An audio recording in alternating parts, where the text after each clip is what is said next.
Et ça fait Pierrefeuille, café chaud matinal. Nous c'est pas l'heure des pros, c'est de l'artisanal. Pierrefeuille, café chaud matinal. En direct pour le Gobelin, on épluche le journal.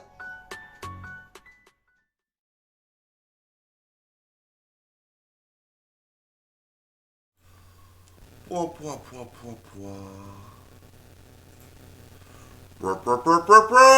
bonjour. Bonjour tout le monde, c'est Pierre pour ce nouvel épisode du Pierrefeuille Café. Et oui, Pierre, c'est moi. La feuille, c'est le journal tout beau tout chaud. Et le café, c'est génial. À la vôtre. Bonjour, bonjour.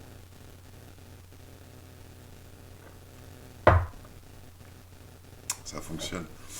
C'est complètement ouf. Salut Linda, salut Moufle d'Alf, salut tout le monde. Je suppose qu'il y a des gens un peu muchés. Voilà, on est aujourd'hui le jeudi 12 août. Voilà, enfin un temps de moisson, c'est la grosse une de l'abeille. On va explorer tout ça. Ça va, Moufle d'Alf? Bon, allez-y, discutez. J'espère que vous, ça va. Moi, j'ai une pêche d'enfer, mais pas encore totale. Attention, ça c'est pour après. Par contre, qu'est-ce qu'on va faire tout de suite? J'espère que ça va, tout marche bien navette. Check, one, two. Hein, on va dire que oui. Et là, il y a un truc qui va bien rouler. J'espère que vous êtes prêts. Oui, c'est la Blanquer Gym. Et oui. Regarde, on va gagner des médailles d'or grâce à Jean-Michel Blanquer.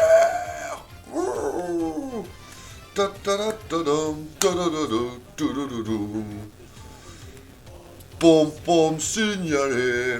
Allez, dimanche on retourne à Bollard. Ouais, c'est ouf. Aïe, tiens un peu Jean-Michel, hein. Pardon. Mais oui, yeah, on y retourne. Wouhouhou. C'est le PFC qui est toujours là pour nous lire le journal. Bon, et ben ça réveille, ça se coupe. Bon, alors j'espère que là maintenant vous êtes tous au taquet, hein. Le mouf qui change des couches, et ben là on est paf dans l'actu, je pense qu'on pouvait pas faire plus paf dans l'actu. Alors en parlant d'actu, le jeudi 12 août 2021, qu'est-ce que c'est que le jeudi 12 août 2021?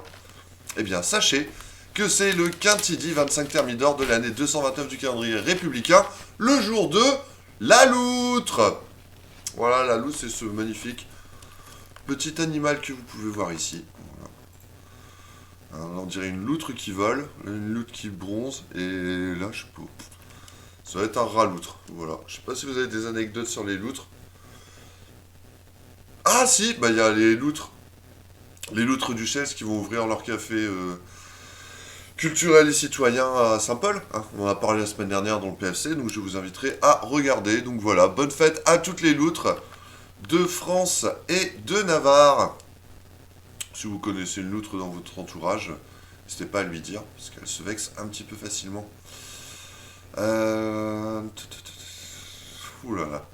Bon, je vous laisse parler de vos couches, hein, les enfants. Il n'y a pas de problème. Allez, on va voir un peu ce que nous réservent les astres aujourd'hui, avant de rentrer dans le dur du lard. Bouh! Oh là là là, ça se passe bien les vacances? J'espère. Alors, et la journée, qu'est-ce que ça va donner? Lion, c'est wham.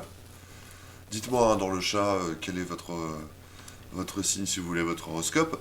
Par exemple, sachez que pour les lions dans le milieu professionnel, vos ambitions sont encouragées.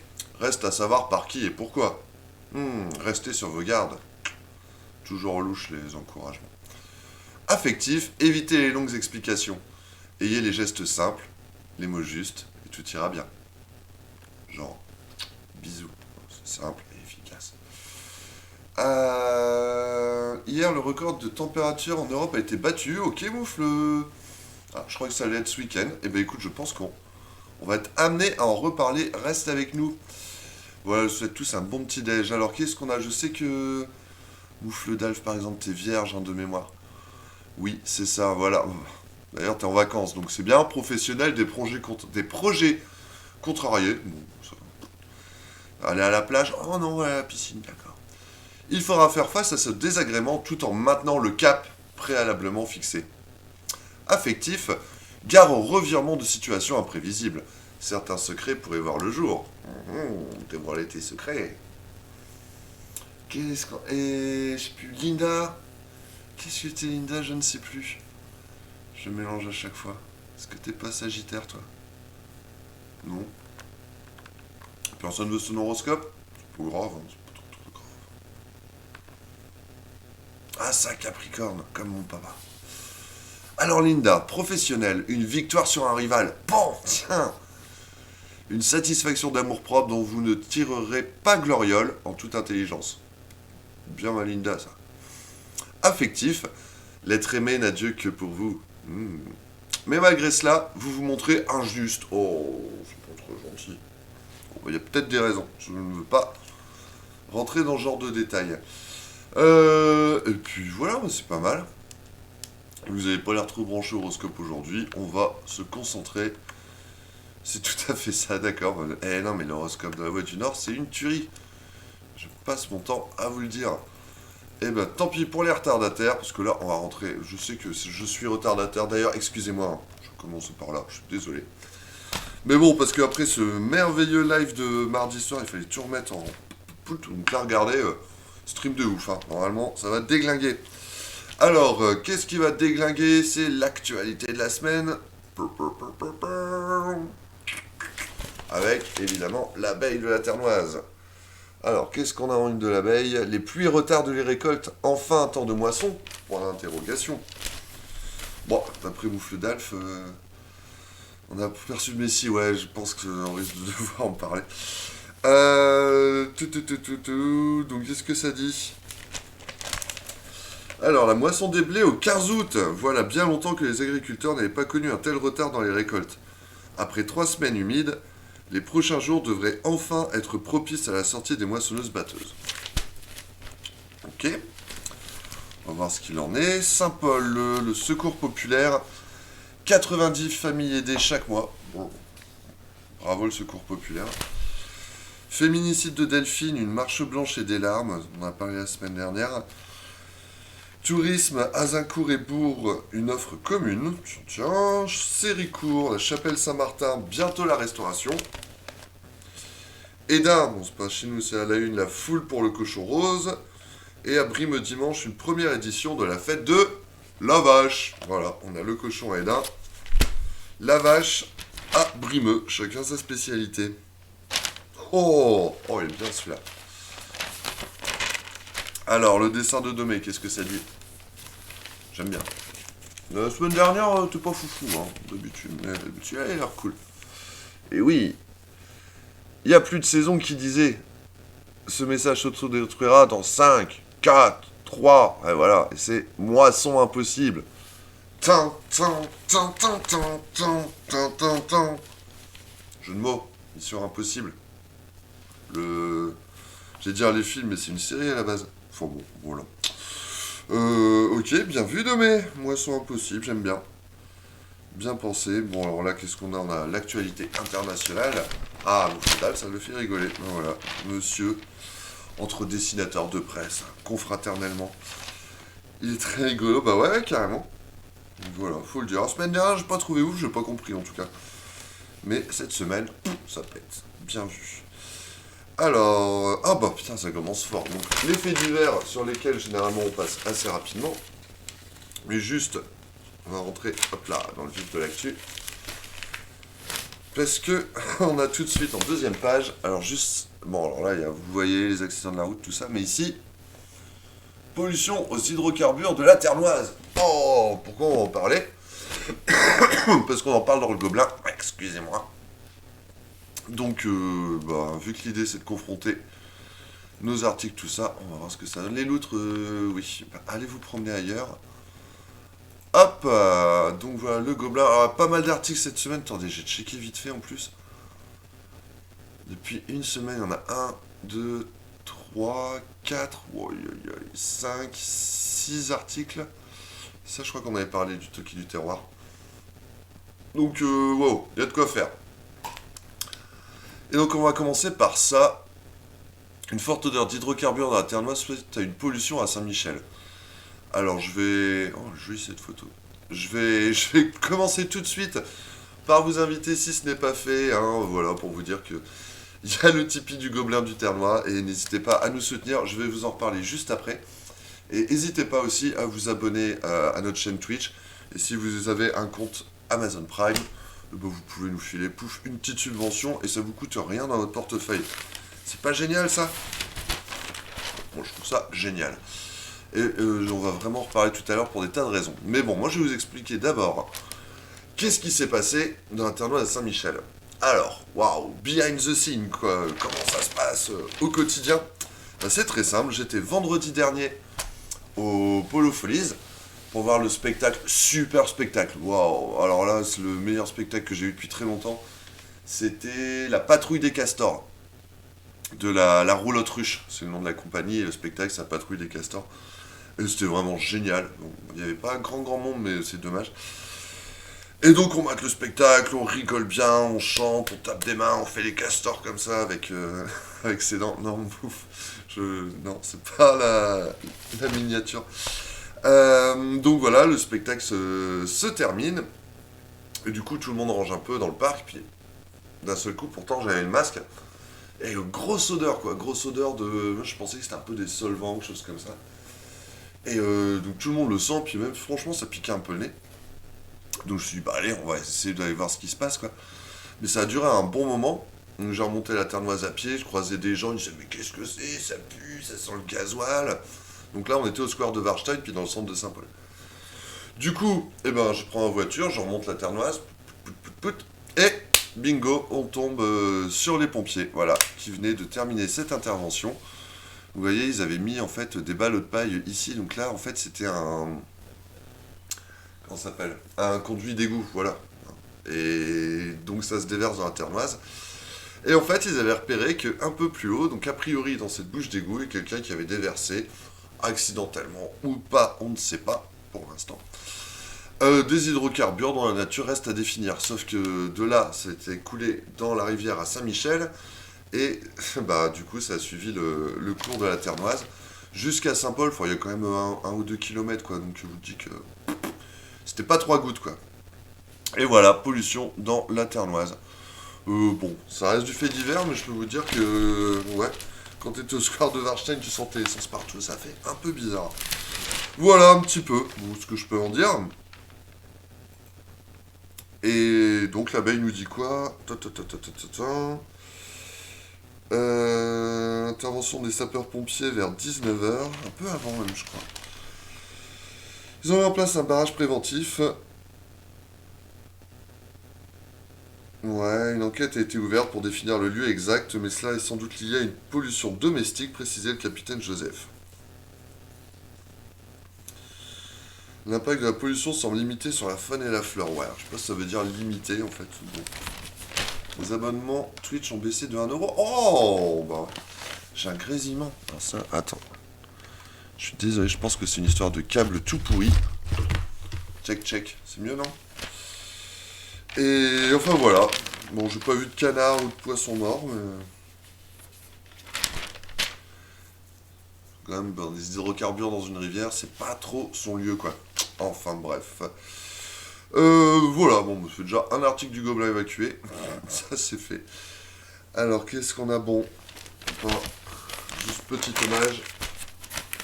Ça, c'était la marche blanche, hein. Maman ne doit pas être oubliée. Vous voyez, il y avait du monde, de l'émotion. Forcément. En mémoire de Delphine Poulain. Voilà, ça, c'était samedi.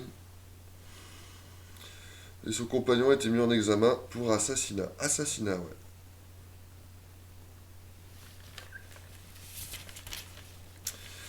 Toujours un drame. Alors, qu'est-ce qu'on a? Le temps des moissons. Ah oui, pardon, on regardera pour la Voie du Nord sur la petite pollution de la Ternoise, mais pour le coup, il n'y a rien de plus que dans le Gobelin ou l'abeille. Hein, voilà, alors là, le temps des moissons. Nous chanterons le temps des moissons, des moises bas John Deere et des ballots de foin seront tous en fête. Maudite météo, cela faisait bien longtemps que la moisson des blés avait pris tant de retard. Les pluies incessantes ont décalé la sortie des moissonneuses-batteuses dans nos plaines. La semaine dernière, moins de 10% des surfaces de blé avaient été récoltées dans le sud du Pas-de-Calais et le nord de la Somme. Ce week-end, une météo favorable devrait enfin permettre de battre les blés. Ok. Alors là, on a... Qu'est-ce qu'on a Miserolles. Vous ne connaissez pas cette commune. Bonnières, Alexandre Delavier, exploitant agricole, qui nous dit il faut sauver la récolte cette semaine. À Ramcourt, Antoine Dequitte nous dit que la moisson, ce sera dès vendredi. Ok, je regarde vite fait que nous dit Monsieur Delavier. Donc lui, il s'inquiète surtout des risques de perte de qualité du grain, en particulier du blé. Il est temps que les pluies s'arrêtent, mais ça, on ne choisit pas. Voilà, depuis 15 jours, nous avons des variétés qui commencent à être mûres, mais à chaque pluie, ils perdent en qualité. Elles perdent en qualité. C'est des variétés.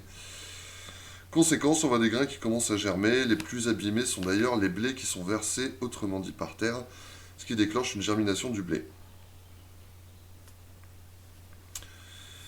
Ok, pour le lin, du retard sans être dramatique. Il faut relativiser. Et ça aurait dû commencer le... Attends. Ah d'accord, on va dire sur-titre sur le lin, mais on continue sur le blé. Hop. Putain, vous êtes d'un calme ce matin. Et c'est les vacances ou... Ça ne vous intéresse plus peut-être, maintenant qu'il fait beau, on est tous partis se dorer la pilule. À la plage. Ok, mercredi, on va pouvoir commencer le colza. Pour le blé, comme pour l'avoine, il faudra 2 jours de beau temps.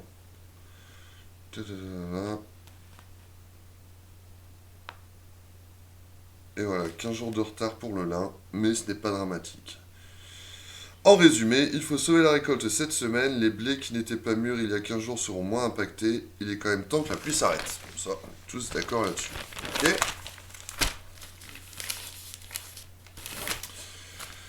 Que nous dit Monsieur Antoine Dequitte? Bon, a priori, je pense qu'on est sur les mêmes activités dans à peu près le même secteur, donc ce serait logique qu'ils disent à peu près la même chose, mais après, chacun son interprétation.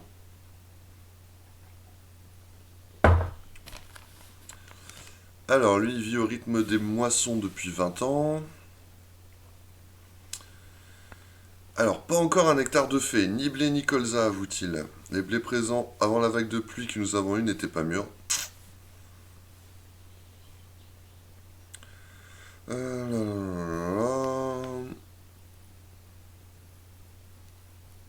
Et ouais, d'autant qu'en règle générale, entre la fin de la pluie et le démarrage effectif de la moisson, faut attendre. Bah, je pense qu'il faut que le blé sèche, quoi. Alors, ce qui est sûr, c'est que les grêles du début du mois de juillet ont entraîné une perte sèche au niveau du blé de l'ordre de 20 à 25%, ce qui est énorme du coup. Pour autant, le cours du blé qui est en hausse actuellement, plus 5 euros la tonne, je sais pas, du coup, si la tonne elle coûte 10 euros, c'est énorme, si elle coûte 1000 euros, c'est pas beaucoup. Devrait permettre de compenser sans souci les pertes. Bon, alors ça a l'air beaucoup quand même, 5 euros. Antoine Dequitte gère 150 hectares de blé, 30 hectares de colza.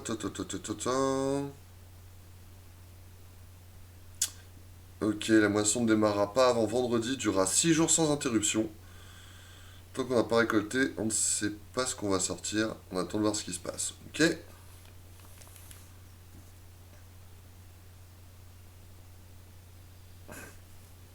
Conclusion. Donc voilà, Monsieur Delavier disait il est quand même temps que la pluie s'arrête. Monsieur Dequitte nous dit il est clairement temps qu'il fasse beau de nouveau. Exigeant. Ça marche. Et puis bon voilà, donc qu'est-ce qu'on a pendant la moisson? Les tracteurs vont et viennent entre champs et dépôts. Ok, bon bah a priori, ça va commencer. Même hier, j'ai vu pas mal de... J'étais en centre de Saint-Paul hier. Hier soir, il y a beaucoup de tracteurs, de remorques et tout qui passaient. D'engins agricoles, donc je pense que là, ils sont dans les starting blocks. Si ce n'est pas déjà commencé. Bon, putain, et il y a quelqu'un ou je peux parler tout seul, mais du coup, je vais prendre le temps, parce que l'idée, c'était aussi d'interagir avec vous. Bref. On va mettre un petit kawa pendant ce temps-là. Et alors, qu'est-ce qu'on a? On va parler de science-culture. Science-culture, on a déjà parlé beaucoup la semaine dernière. Très peu d'engins agricoles au 2K, ok. Ça marche. Il n'y a pas une moisse-batte là, le long de la plage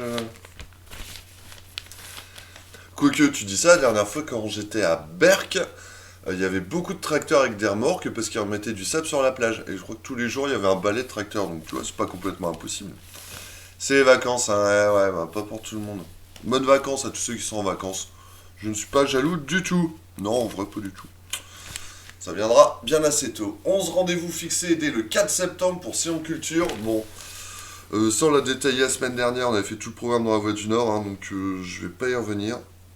En tout cas, pleine page, donc ouais. Bon là, il y a tout le programme détaillé. Je vais juste vous souligner celui du... Parce que là, c'est pas dans l'actu. Vendredi 8 octobre à Ramcourt à 18h, conférence Le défi énergétique par Bertrand Casseret. Stopper le réchauffement climatique et les pollutions dues aux énergies fossiles. Sortir du nucléaire et conserver notre train de vie. Par quels moyens? Ah, déjà, ça pose des questions. Grâce aux énergies renouvelables, aux économies d'énergie, une réponse pour le moins optimiste des défenseurs de la croissance verte. Oh, eh bon, on a besoin d'optimisme en ce moment. Est-ce qu'on parle tout de suite du rapport du GIEC ou non? On va voir si à un moment ça colle.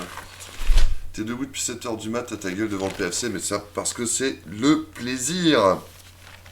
Le plaisir pour le PFC, les enfants, je crois, pour la gueule à 7h du mat. Sans doute un peu ça.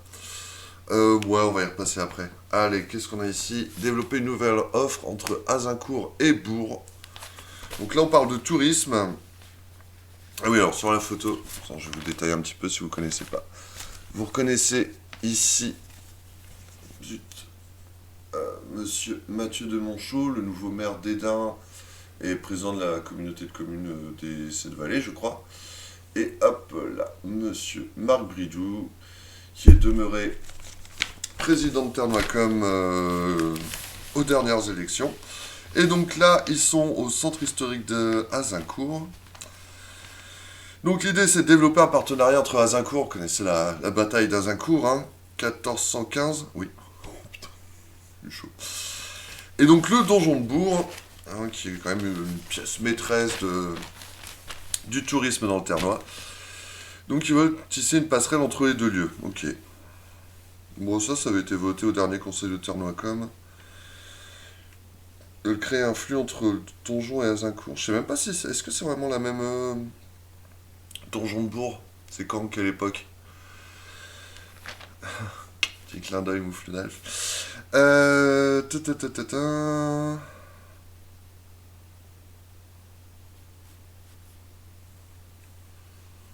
On réfléchit à des projets scientifiques et culturels complémentaires, ok.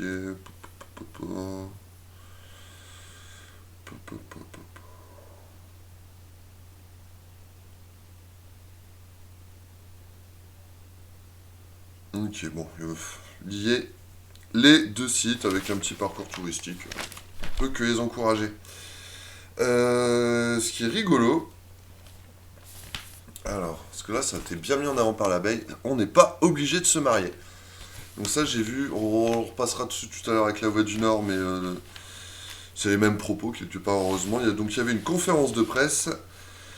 Et ils ont parlé, voilà, à l'occasion de la conférence de presse, les présidents de Ternois-Com et Sept-Vallées-Com ont multiplié les clins d'œil sur une union des deux collectivités. Morceau choisi par Monsieur Hoyer. Donc on va voir ce qu'il propose. Ça va, ça grésille plus? Alors, nous avons une histoire et un patrimoine commun très riche. Travailler ensemble est une évidence, on le fait dans d'autres domaines que le tourisme. Nous ne sommes pas obligés de nous marier pour travailler. Mathieu de Monchon, patron de cette vallée, lança sa première fléchette, sans doute inspiré par les lieux. Ok, ensuite c'est Monsieur Marc Bridou, président de Ternois-Com, qui ne manqua pas de rebondir. Non sans humour et ironie. La voie commune se construit mieux depuis l'an dernier. 3 petits points. Référence à peine masquée au prédécesseur de Mathieu de Monchaux, qui appréciera. Nous pouvons rester en union libre toute une vie, nous le voyons au quotidien, il n'y a ni absorbé ni absorbant, mais une dynamique à mettre en place. Bon, en gros, ça veut dire quelque chose quand même. C'est pas anecdotique. Parce que là, donc Monsieur Bridou dit que là, il travaille mieux avec Monsieur de Monchaux qu'il ne travaillait avec le prédécesseur, dont je connais pas le nom d'ailleurs. Donc là, maintenant, ça va, on peut bosser ensemble. Ok. Donc c'est pas une histoire de collectivité, c'est une histoire de personne. Ouais. Ok. Ça rappelle un peu comme avant, Monsieur Pridoun ne pouvait pas travailler avec Monsieur Louf, le maire de Saint-Paul. On a vu les résultats en termes de développement, et puis bah voilà. Les gens ils s'entendent pas, et puis c'est la population et le territoire qui trinquent. Bah là c'est juste complètement assumé. Oh, peut-être que avant, d'après Monsieur Bridou, c'était peut-être le président des Sept Vallées qui voulait pas, et je ne sais pas. Mais bon, de fait, ça montre quand même que, bon, non, si on s'entend pas, on travaille pas ensemble. Bravo. Ah là là. Non, mais l'intérêt général, tout ça, bah les couilles. Bon, on enchaîne. Je pensais pas. On a vu que ça allait être tranquille ce matin. C'est quand même tranquille ce matin. Putain, ouais, super tranquille ce matin. Allez, on continue de la Lorraine à la Bourgogne avec un clin d'œil au général. Remonté ce matin, quoi. Je suis remonté ce matin. Qu'est-ce que j'ai dit encore Ça, c'est Étienne et Joseph qui se sont lancés dans l'échappée tricolore, épisode 2. On avait parlé de l'épisode 1 la semaine dernière. Donc, pour rappel, c'est deux jeunes à vélo qui partent faire. Je ne sais plus, c'est de Metz à. Je sais plus où ils vont. Bonjour. Salut Adriana, coucou. Ah bah voilà, en vacances. Ça va les vacances, Adriana? T'as raison, profite. Enfin, j'espère que ça va. T'as pas encore répondu, mais n'hésite pas. Voilà, ils veulent traverser la diagonale du vide de Metz à Pau. Donc 2000 km, donc chaque semaine ils font un petit topo à l'abeille, on va voir ce qu'ils disent. Cette semaine. Alors, ils nous ont envoyé leur deuxième carte postale à leur arrivée en Bourgogne. Ok. Alors, ils ont visité Nancy et sa place Stanislas, la plus belle d'Europe paraît-il. Les Vosges, Cambay et deux églises.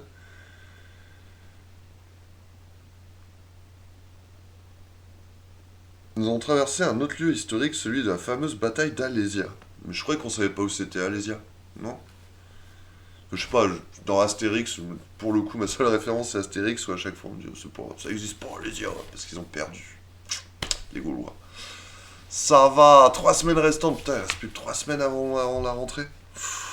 C'est passé vite, tout ça. Sous la drache, donc bien profiter à fond. En regardant le PFC. Demain, nous allons visiter un vignoble bourguignon, ok. Ah, voilà, parce que quand même l'idée, c'est des étudiants à Sciences Po, de mémoire, et ils veulent interviewer les maires pour voir un petit peu ce qui se fait dans les villages, dans les villes, dans cette diagonale du vide. Nous avons déjà interviewé 7 maires avec lesquels les entretiens sont toujours passionnants. Par exemple, le maire de Voivre, Michel Fournier, a redynamisé sa commune de Vosges qui comptait 200 habitants à son arrivée et qui en compte aujourd'hui 360. Waouh, belle croissance! Faut-il vraiment s'en féliciter? À voir. Sur laquelle sont implantées plusieurs entreprises. En Haute-Marne, nous avons rencontré Anne Cardinal, maire de Langres, qui compte 1000 habitants. Elle travaille à l'hôpital le matin, se rend à la mairie l'après-midi. J'espère qu'il y a des choses un peu plus intéressantes dans vos entretiens. Ok, ils sont toujours super bien accueillis. Nous avons dormi dans le garage d'un ancien carrossier dans une salle communale. Nous dormons ce soir à la Belle Étoile pour la première fois. Ouais, parce que vraiment, ils sont à l'arrache. Ça, c'est beau. Ça, c'est l'aventure. Ok, bravo Étienne et Joseph. Et ben, bonne chance pour la suite. Alors, apiculture, un miel tricolore. Qu'est-ce que c'est que ça?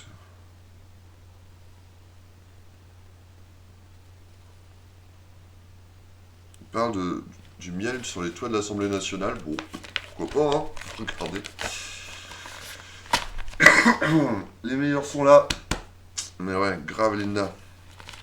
Je m'en fous, même s'il y avait que toi ou que n'importe lequel, je le ferais, parce que l'important, c'est les présents. Et puis même tout seul, je pense que je serais là quand même. Alors, pourquoi il parle de ça?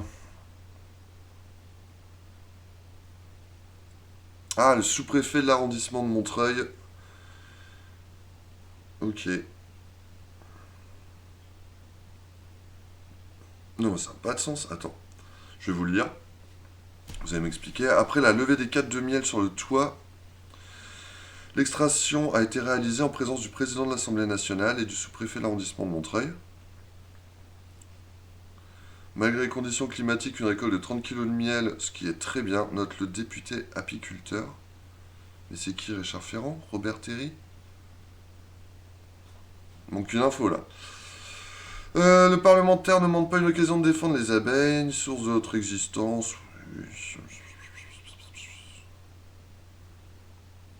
D'accord. Bon, il y a du miel sur l'Assemblée nationale, je pense que il doit manquer un petit bout parce que je comprends pas trop. Ça doit être Robert Terry alors. Est-ce que Robert Terry serait le genre le député de Montreuil? C'est peut-être ça. On n'en sait rien. Bon, pas grave. Qu'est-ce qu'on a ici? Hugues Fabrice Zango en bronze. Ah ouais. Bravo mec.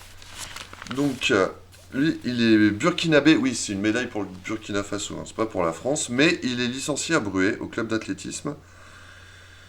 À 28 ans, c'était le porte-drapeau de son pays. Classe. Et il a décroché la toute première médaille olympique du Burkina Faso.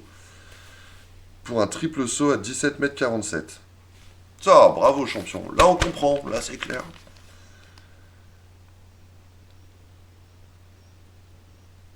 Ok, il est aussi recordman du monde le 16 janvier dernier. Il est devenu le premier homme à sauter au-delà des 18 mètres en salle. Il avouait dans nos colonnes il y a quelques mois qu'il tenait sa force de sa foi. Chacun son truc. Et il fait des études en génie électrique. Ok. Eh ben, bravo pour la médaille. Hugues Fabrice, champion. Champion olympique. Allez, qu'est-ce qu'on a? Là, on arrive à Saint-Paul. Saint-Paul et sa région, secours populaire. Près de 4 familles aidées chaque mois. Ok, donc ça, on va regarder un petit peu ce que ça dit. Alors, c'est toujours pareil. On ne peut que se féliciter du travail du secours populaire. On ne peut que déplorer qu'il faille aider les familles. Voilà. C'est le secours populaire qui le fait. Voilà. Est-ce que c'est pour pallier une défaillance de l'État? Je ne sais pas, ou de la société. Il tire sa force de ses muscles, oui, mais d'où viennent ces muscles? Oh là là, on peut rentrer dans un grand débat théologique. Et lui, il pense que ça, c'est ça. En tout cas, ça marche. Donc, si prier, ça peut permettre d'avoir des médailles, je pense que sans muscles, il n'irait pas très loin.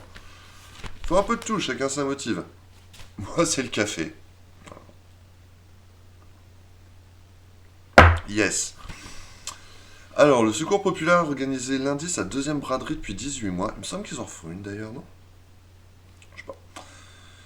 Donc, l'activité de l'antenne Saint-Pauloise du secours... Oh, putain, pardon. On reprend. L'activité de l'antenne Saint-Pauloise du secours populaire ne s'est pas arrêtée depuis le début de la crise. Les bénévoles ont été contraints de s'adapter pour répondre au mieux aux besoins. Point d'actualité avec Nicole Torchis, sa responsable depuis 2008. Alors, attendez, j'essaie de vous trouver des grosses infos percutantes. Donc, eux, ils ont continué pendant le confinement, distribution sur rendez-vous.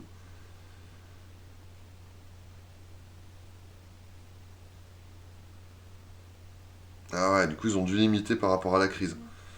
Quoi? Mais oui, salut, Harcelance. Alors, distribution a repris son cours en juin l'année dernière avec quelques aménagements. Lors des distributions, il n'y a qu'une personne au lieu de 3. L'accueil se fait sur le palier avant de rejoindre l'une des 2 salles à raison de 2 personnes maximum par salle. Ah ouais, ça limite là, c'est vraiment en mode distribution. Parce que l'idée, je pense qu'à la base aussi, c'est d'avoir du contact, du lien social, de pouvoir échanger. Et là, sur le palier, tiens, tu prends ton sac avec ton masque. Voilà, il y a une perte... entre 80 et 90 familles sont inscrites. Une hausse des inscriptions a été enregistrée lors du premier confinement. Il a été brutal, nous avons vu arriver plus de bénéficiaires. Donc il y a des inscriptions momentanées pour du dépannage. Ok. 90 familles, c'est moins que le pic connu en 2019 avec jusqu'à 130 familles inscrites. Participation de 11 € est demandée par famille. Ah, c'est bien ça. Secours populaire reçoit chaque semaine l'aide précieuse d'un centre commercial Saint-Paulois qui redistribue les denrées non vendues. Alors d'habitude, j'aime pas trop faire de la pub ou citer les... Mais là, ça aurait été bien de dire, bah regardez, il y a tel centre commercial qui... Bon, on préfère faire de la pub sur d'autres trucs, mais c'est pas grave. Ah, voilà. Le vestiaire, qui est aussi la porte d'entrée pour se confier ou envisager de s'inscrire, a lui été fermé périodiquement par solidarité avec les commerçants qui ne pouvaient pas ouvrir leur magasin. Hein? Ça, je comprends pas. Ah, c'est qu'il doit avoir une partie avec des fringues et tout, et donc du coup, vu que les commerçants pouvaient pas vendre de fringues, ils ont dit... Je pense que c'est ça.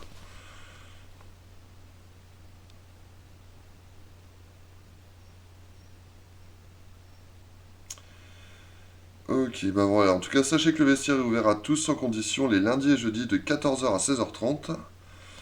Voilà, ils ont entre 25 et 30 personnes sur un après-midi. Ok, ouais, je pense que l'idée c'est que les gens ils viennent par là, c'est l'occasion de discuter et peut-être de voir un peu leur situation et auquel cas de les orienter sur, sur d'autres domaines d'assistance. La journée des vacances a été annulée. Oh, ça c'est con. Nous, 2020, une journée avait été organisée à Bagatelle avec une centaine de personnes. Et là, cette année, alors, ce n'est pas notre rôle en tant que bénévole de demander aux gens s'ils sont vaccinés et contrôler le pass sanitaire. Ah ouais. Donc, pass sanitaire, du coup, ils ont annulé la journée de vacances parce qu'ils ils veulent pas contrôler ça. Ça se tient. Soucieuse de ne pas créer d'inégalité parmi les bénéficiaires. Les gens ont compris et même au contraire, ils ont été rassurés. Ok. L'argent non utilisé financera un colis de Noël amélioré. Très bien. Ok, mais en tout cas, bravo pour le secours populaire. Voilà. Et j'espère que le secours populaire de Saint-Paul comme ailleurs disparaîtra. Ça voudrait dire qu'ils n'ont plus besoin d'aider les gens. Je pense qu'ils ont un bel avenir quand même. Redistribuer les invendus pour les centres commerciaux. Ah, peut-être, ouais, effectivement. Il doit y avoir une. Il y a peut-être une loi, un encadrement, ouais. C'est vrai. Ok, moi je disais, ah, bravo, beau geste. Non, en fait, ils n'ont pas le choix. Bon, au moment, c'est le résultat qui compte. Hein. Quoi de neuf chez les cyclo-randonneurs du Ternois Pardon, vaste débat, hein, la fin justifie les moyens et tout, on va pas rentrer là-dedans. Ok, 2 semaines après la reprise d'activité, Rosemarie Dablemont, présidente du club, a participé à un défi sportif à vélo jusqu'à Toulouse. Eh ben, ça pédale en ce moment dans le Ternois. On fait le point sur l'actualité.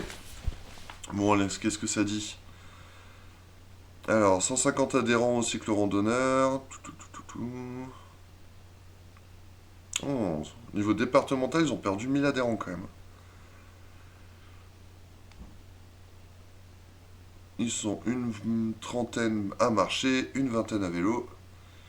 Je passe très bien comme ça. Non, mais bien sûr, sur leur distribution, c'est très très bien. Non, mais la question, c'est est-ce qu'ils le font de leur propre chef ou parce que c'est obligatoire. Quand même pas tout à fait pareil. Alors, à 69 ans, Rosemary va prendre le départ le 1er septembre d'un défi sportif au féminin. Toutes à Toulouse. Après Paris et Strasbourg, elles seront une quarantaine à représenter les Hauts-de-France. L'objectif est d'inciter les femmes à la pratique du vélo, ok, en 10 étapes, les cyclottes, comme ça qu'elles se sont appelées, rallieront la ville rose après avoir parcouru quelques 1000 kilomètres. Un défi qui nécessite de l'expérience et de l'entraînement, bah, tu m'étonnes, ouais. Ah, mais ils disent pas comment ça se passe. Moi, je serais curieux de savoir comment elles vont faire 1000 kilomètres pour aller jusqu'à Toulouse. En 10 étapes, ce qui te fait quand même ouais, une centaine de bornes par étape, quoi. C'est pas rien, moi je le fais pas. Hein. Oh, oh. Ok, en tout cas, bon voyage, Rosemary. Peut-être qu'on en reposera, je ne sais pas. Bravo.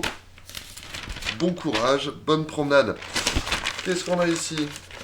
Ah bah, tiens. Ah, on n'a pas de Lançois ce matin? Ah là là là. Encore tous en train de roupiller ou au boulot. On est encore sur le centenaire du SSP, épisode 38 quand même. Hein. Ça file. Léopold Darras, l'un des vétérans du club, avec son t-shirt de caniche, on ne juge pas, comme dit Moufle d'Alf. On va parler de l'USSP. J'étais pas doué pour faire carrière, ok, j'ai pris une licence pour dépanner. Bon. Président d'honneur du club de football, je crois qu'il y en a plusieurs des présidents d'honneur. Il y a donc lui, il y a aussi, comment il s'appelle, Marc Ricard, là, l'adjoint au sport de Saint-Paul. Voilà, bon, il y a un long portrait de Léopold Darras qui raconte son histoire et son investissement à l'USSP. À lire dans l'abeille, ok. Saint-Paul avec le grand jeu familial imaginé par Cathy Camus, découvrir les œuvres du musée en s'amusant. Ah, ça, je vais jeter un petit œil parce que on peut faire une sortie peut-être intéressante pour les gens. Au musée Bruno d'Anvin de Saint-Paul, alors qu'à chaque fois que j'en parle, je vous dis c'est génial, allez-y. Par contre, il est très mal mis en valeur. J'en parlais d'ailleurs l'autre fois avec l'adjointe à la culture qui disait c'est vrai.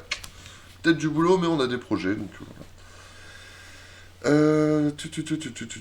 Au musée d'Anvin, ok.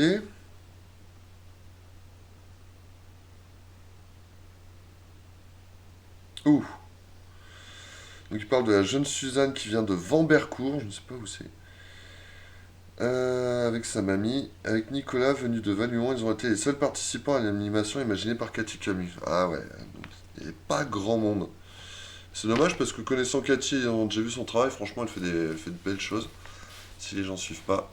Changement de décor, salut Piu, oui, oui, oui, pour des tas de raisons. Ah, c'est mon... tu vois, tu viens pour le papier peint. Voilà, c'est du crépi. C'est un peu old school aussi. Bonjour tout le monde, bonjour Piu Piu. Donc, ça va Piu Piu, t'es en vacances toi? Peut-être. T'es un peu calme ce matin, donc on y va tranquille. On lit le canard, là on est sur le musée d'Anvin. Oui, t'es déçu. Non mais t'inquiète, je pourrais te le montrer, ça va être le Dawa, mais il est toujours là. Je ferai des projections, des incrustations. Je bosse monsieur, ok. Bah bon courage, mais tu peux rester avec nous, hein, ça va t'occuper un petit peu. Alors, voilà, autour de l'objet dans l'art, Cathy Camus donc, avait imaginé 40 énigmes et devinettes à résoudre. Ok, mais ils étaient que deux. J'espère qu'elle le refera. Pour vous, comme ça vous pourrez en profiter. Le premier bilan des animations culturelles n'est pas très positif en termes de fréquentation. C'est très très calme, a noté Cathy Camus. Sur l'ensemble des visites patrimoine, elle ne recensait que 35 inscrits. Ok. Voilà, et ben sachez que vendredi, il y a le dernier circuit patrimoine sur le thème des façades, où ils font un atelier samedi à la plage sur les blasons écriture médiévale. La plage éphémère de Saint-Paul, on en avait parlé la semaine dernière. Je suis encore passé à côté d'hier. Bon, je vous spoiler, je pense que si je fais un article, je pourrais dire ce n'est pas un échec, mais ça n'a pas marché. Ils n'ont pas ils ont pas été aidés par la météo, mais ouais, c'est un peu. Après, Saint-Paul, c'est le désert en ce moment. Il y a, enfin, bon, c'est les vacances, c'est très calme, il y a le pass sanitaire, il y a les trucs de circulation, enfin, le temps qui est dégueu, enfin, rien ne concorde pour qu'il y ait un gros dynamisme. Mais ouais, c'est franchement triste, ouais. Télétravail, là, ça marche toujours. Non, mais clairement, hein, hier, j'étais me bouffer, je vous raconte ma vie. J'étais me bouffer une pizza à Saint-Paul, et ben, ouais, je crois qu'il y avait un, deux, ouais, à 9h, t'avais plus aucun bistrot d'ouvert, et tu dois avoir un resto, je crois. J'étais à Pause Pizza, pour ne pas les citer, mais je crois que c'était à peu près les seuls ouverts hier. Enfin, ouais. Pas folichon. Il y a l'envie des orgues, pas qu'à Saint-Paul. Ouais, non, non, mais tout à fait. Mais il y a la météo, le pass qui joue, les 15 premiers jours d'août où c'est quand même toujours la grosse période de creux. Donc, ouais, ça s'accumule.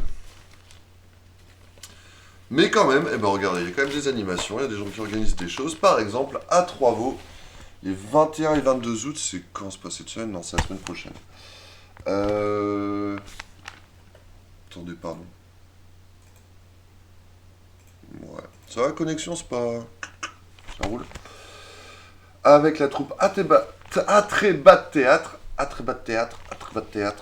très pratique. Les 21 et 22 août, une enquête policière à l'abbaye de Belleval, du coup. Ok.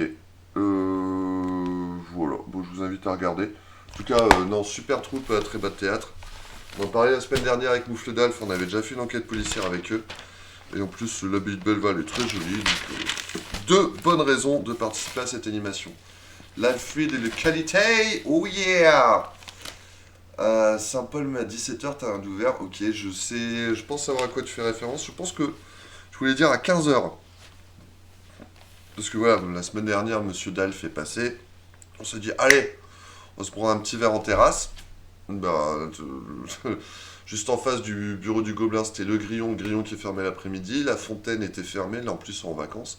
C'est dit, oh le PMU fermé, mercredi. Donc, ah non, c'est vraiment pas simple en ce moment. Putain, on est déjà à Séricourt. Alors, Séricourt à côté de Frévent, hein, donc.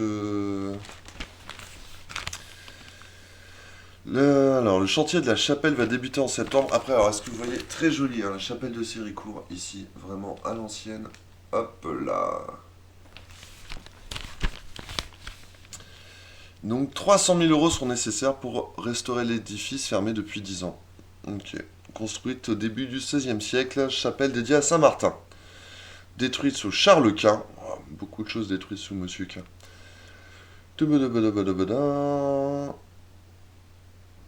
Ah, ok. La dernière restauration en date, il y a environ un demi-siècle, a vu le remplacement de la toiture, trop lourde, a provoqué de graves dégâts. Ah ouais, des fois, le mieux est l'ennemi du bien. Mais oui, oui, quand on veut restaurer, puis que bah, du coup, on peut dénaturer la structure, déséquilibrer l'ensemble, et bien finalement, en voulant réparer, on fait n'importe quoi. Ce qui a été fait d'ailleurs à l'église de Gauchin, que j'espère qu'on va retaper bientôt. Mais voilà, et perso, enfin, je sais, ils ont fait des trucs très moches, mais au moins, ça a le mérite d'être fait. Après, des fois. Hein, ceux qui foutent rien, qui font pas de conneries. Bon, bon voilà, sinon, qu'est-ce qu'il y a? Deux soldats au destin opposé reposent au cimetière. C'était vraiment très intéressant. Ouais, écoute, on essaye. Voilà, merci. Alors, qu'est-ce que c'est? Deux soldats ayant connu la Grande Guerre. Émile Flour. Oh, breaking news. Australie, la capitale Canberra est confinée après la découverte d'un cas ciné et dans sa 7e semaine de confinement. Donc ça, c'est pour le Covid-19. 108 migrants ont été secourus hier au large de Calais et de Dunkerque alors qu'ils tentaient de traverser la Manche. Putain. Alors ça, je suis ravi qu'ils aient été secourus. Mais pas sorti d'affaire avec tout ça. 108 migrants, quoi. Imagine ceux qui passent, imagine ceux qui passent pas. Qu'on retrouve pas entre Calais et Dunkerque aussi. Il y en a quelques-uns. Je vais passer ton bras dans la manche, ok. Pius, c'est tes collègues qui te demandent de rester en télétravail, non? Hein? Non, mais reste à ta maison, tu viens. Pour l'environnement et le bien-être de tout le monde.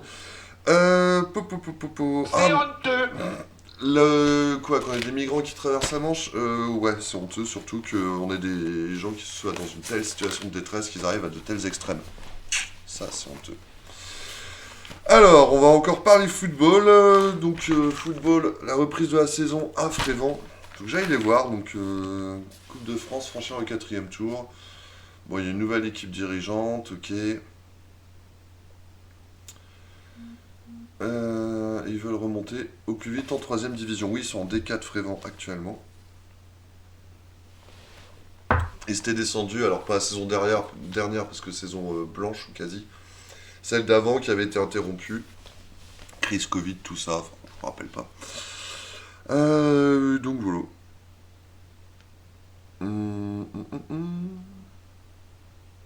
Et donc le 29 août, Frévent se déplacera à Edignol pour la Coupe de France. Ok. Qu'est-ce que ça dit? Et l'objectif, c'est d'aller jusqu'au 4e tour. Ok. Déjà passé le premier. Frévent, ils font souvent de bons parcours en Coupe de France. Hein. Ouais, je crois que je les avais vus, on s'y perd, 2-3 ans. 4e tour. Oh, ils avaient pris une volée, mais je crois qu'ils étaient sur une équipe de régionale ou chose comme ça. Mais non, ça jouait bien. Bonnières, ah bah ça, tiens, je devais y aller. Et puis bah, j'y suis pas allé. Bah non, j'ai pris un jour de repos. Pour le tournoi de Sixte de Bonnières. En fait, l'idée c'était de faire le point sur l'équipe. Mais je me suis dit, voilà, il y aura plein de petites équipes, il vaudra peut-être mieux les voir à côté. Donc, tournoi de Sixte, en plus il est draché et tout, quoi. Il y a quand même eu 16 équipes qui ont participé pour fêter les 50 ans du club. 50 ans pour Bonnières, pourtant petit club, hein, petit club, mais qui tient toujours. Donc j'aime bien ça, les petits clubs. Ok. Ah, le pass sanitaire à présenter à l'accueil a automatiquement freiné des joueurs qui ne se sont pas déplacés. Ça serait intéressant, je sais pas comment on peut réussir à voir, mais il semblerait que quand même, il y a un certain nombre de clubs. Le côté honteux, c'est de détruire les tentes sans raison. Ouais, j'ai vu qu'il y a 2-3 jours, je sais plus, je crois que c'était 70 tentes hein, qui a été démantelées. Donc enfin, imagine le nombre de personnes. Et puis on reçoit hein, à peu près toutes les semaines des communiqués de la préfecture disant, alors comment ils appellent ça? Opération de mise à l'abri. Oui, je pensais que c'était un peu plus à l'abri sous leur tente. Mais non, non, on les déloge de camp en camp. Donc sans raison, je pense qu'il y a des raisons. Les raisons c'est que on veut pas qu'ils restent là surtout. Sauf que si tu restes pas là, il faut bien qu'ils aillent quelque part. Ah, bon. Et on n'a pas fini, hein, parce qu'on va en parler avec le rapport du GIEC. Les changements climatiques, les montées des eaux, les réfugiés climatiques. Je pense qu'on ferait mieux de se préparer à accueillir les gens plutôt qu'à leur dire barrez-vous, parce qu'à un moment on va être un peu débordés nous aussi. Bon. Allez, sur le foot, donc enfin voilà, effectivement il y a un certain nombre de clubs où il y a des joueurs qui ont dit bah non c'est pas sanitaire, je reprendrai pas de licence. Alors c'est sans doute marginal, c'est pas la majorité mais j'ai entendu que c'était le cas quand même dans plusieurs clubs, donc il y a un vrai sujet là-dessus. Ok, alors on avance, il est quelle heure là? Ah ouais, il fait déjà 1 heure qu'on est là. Ok, bon, ça dit pas grand chose. Ah, si, le club a un nouvel arbitre. Ah, mais lui, il est rigolo. C'est Pierre. Vous voyez? Ici, là. Pierre Voyement. Je sais jamais comment on dit son nom. Pierre. Et donc, lui, c'est un joueur de Bonnières. En fait, il faut que tous les clubs doivent fournir des arbitres, sinon, ils ont des amendes. Et il s'est dit, bah allez, cette année, je vais arbitrer.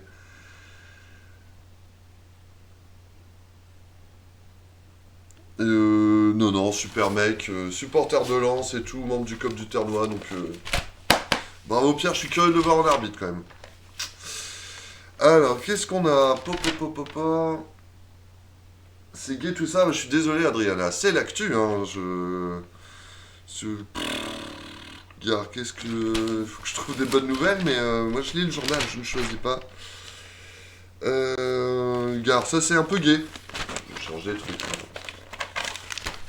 Par exemple, Auxil Château, le duo Seb Benso, dont on parle assez régulièrement, est devenu un trio. Bonne nouvelle!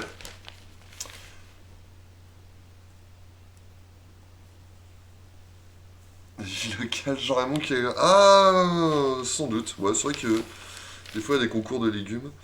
Tiens, en parlant de légumes, la vente directe de légumes a commencé en plus de l'écurie au domaine d'Alvaro à Auxil Château. Bon, c'est pas une mauvaise nouvelle, c'est plutôt une bonne nouvelle. Vente directe, tout ça. C'est bien pour l'environnement et pour niquer le capitalisme. Ancien cadre de l'industrie, fils et petit-fils d'agriculteurs, il décide de racheter l'ancienne discothèque, le King's Club, afin de lui donner une seconde vie. Ah ouais!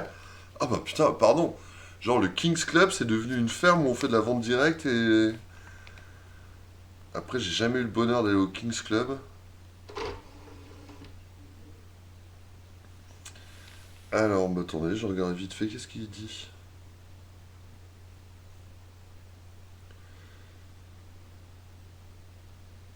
Alors, non. 2 hectares de terrain, côté un box d'intégration a été aménagé. L'activité écurie se complète par du maraîchage, de la pousse d'arbres fruitiers, encore du dressage de chiens loups tchécoslovaques. Ce qu'on sait. Alors, donc c'est une écurie active. Ah bah là, regardez, je vais lire, on va apprendre des trucs. Je sais pas qu'est-ce que c'est qu'une écurie active. Développé depuis une quinzaine d'années en Autriche et en Allemagne, c'est un concept d'écurie basé sur le comportement naturel du cheval. Il favorise son bien-être physique et émotionnel, en respectant ses besoins fondamentaux. Oh oh Non mais j'ai déjà eu ces breaking news. Qu'est-ce qu'on a? Vite. Ah, la Drôme et les Alpes de Haute-Provence sont placés en vigilance orange canicule. Le Rhône, l'Isère, l'Ain, la Savoie, la Haute-Savoie placés en vigilance orange aux orages. Près Météo France. C'est loin, Oxy.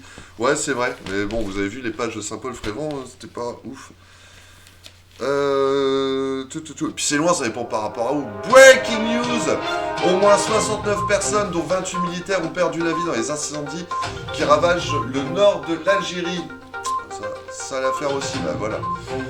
Incendie, la France va envoyer 2 Canadair et un avion de commandement en Kabylie, annonce Emmanuel Macron sur Twitter. Pas choisi. Bon bah voilà un petit peu le domaine d'Alvaro, ils ont une page Facebook pour regarder un petit peu ce qu'ils font. Et ils font de la vente directe de légumes. Bah ouais mais attendez, vous voulez des bonnes nouvelles qui soient de proximité, intéressantes et tout, c'est pas simple. Ah ouais, je sais pas pourquoi, les sons ils passent 2 fois. J'en ai aucune idée. Alors, qu'est-ce qu'on a? Nanana, 50 ans d'amour pour Sylviane et Dalienne, ouais, c'est super. Clic-clac, ça dans la boîte, exposition à Oxy. Après, clairement, il y a brocante à Oxy. Oxy le château, des fois, je devrais y aller, parce que... putain, il y a 3 pages sur Oxy le château. Et c'était le prix de la municipalité la semaine dernière. Les pèlerins sont à Lourdes. Non, mais Oxy, pour le coup, ça bouge beaucoup. Plus que Saint-Paul, franchement. Voilà. Ah, ça. Encore un petit truc là. Camblignol, un recueil patoisant. Nédonchel. Ça, ah bah justement, belle transition. Enfin. La commune veut développer un nouveau projet pour l'ancienne EHPAD. Est-ce que vous savez ce qu'il y a actuellement dans l'ancienne EHPAD de Nédonchel? Vous n'avez pas l'air très très au courant. Alors, attendez, je regarde ça.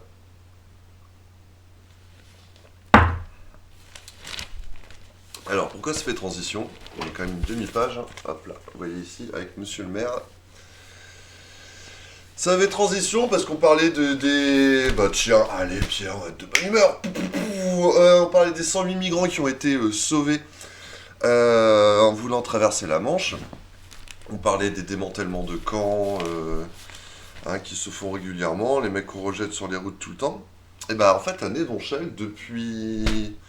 Alors ça doit faire 3 ans maintenant.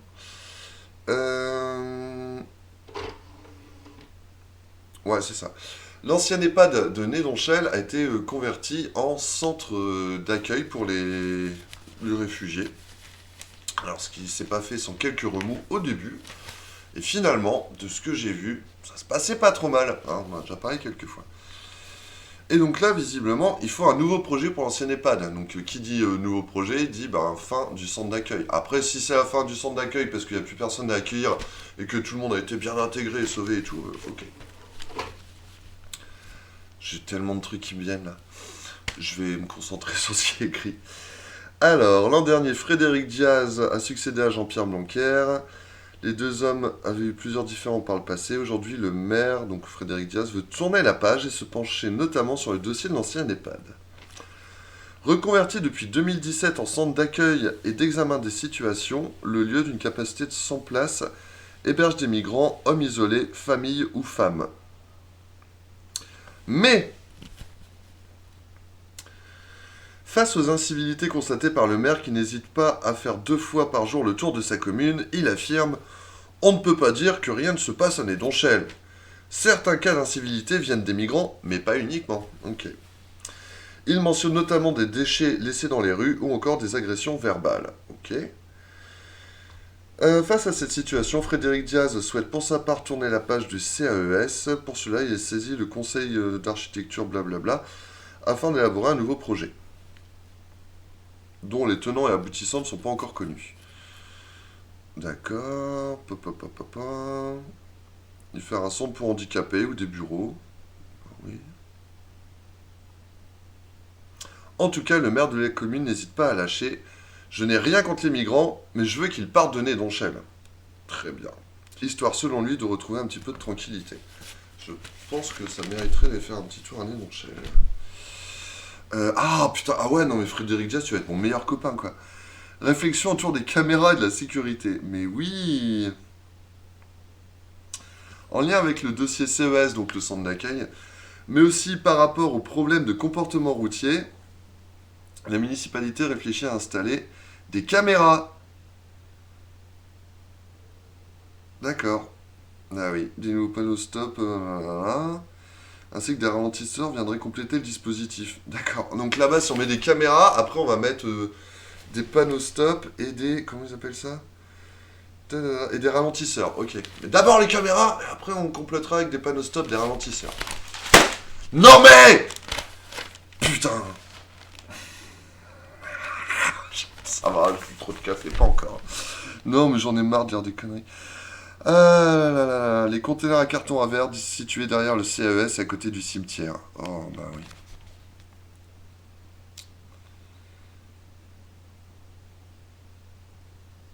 Blablabla. Donc ils vont mettre des LED à la place des lampadaires, mais c'est très bien. Ça c'est bien. Travaux d'accessibilité de la mairie, ok, c'est très bien.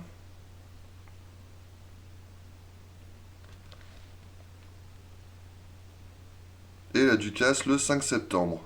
Oh. On espère que tout le monde sera là. Il faut faire revivre cette commune qui en a bien besoin. Eh, je serais curieux de voir, est-ce que les migrants vont être invités à la Ducasse du 5 septembre? Non, parce que la dernière fois que je suis allé au centre de Nédonchel, c'était... Je crois que c'était une fête de Noël ou quelque chose comme ça, où ils avaient invité les habitants, la préfecture et tout.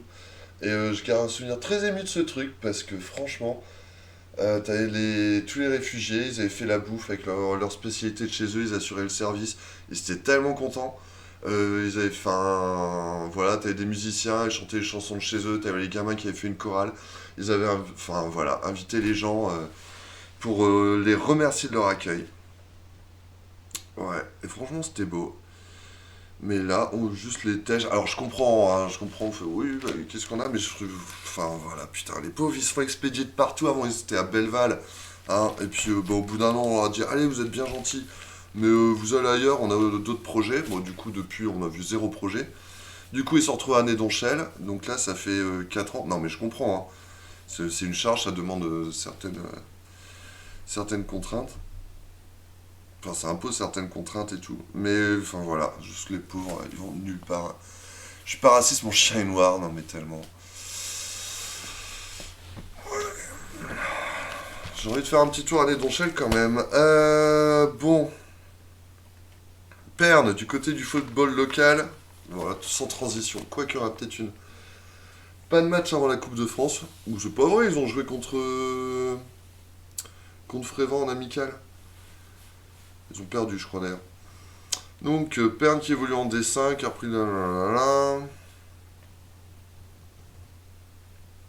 et ils vont jouer en Coupe de France contre Amont-Artois en D2. Ouh, Perne D5, gros challenge. Ok, puis bah du coup ça parle de mise en place du pass sanitaire.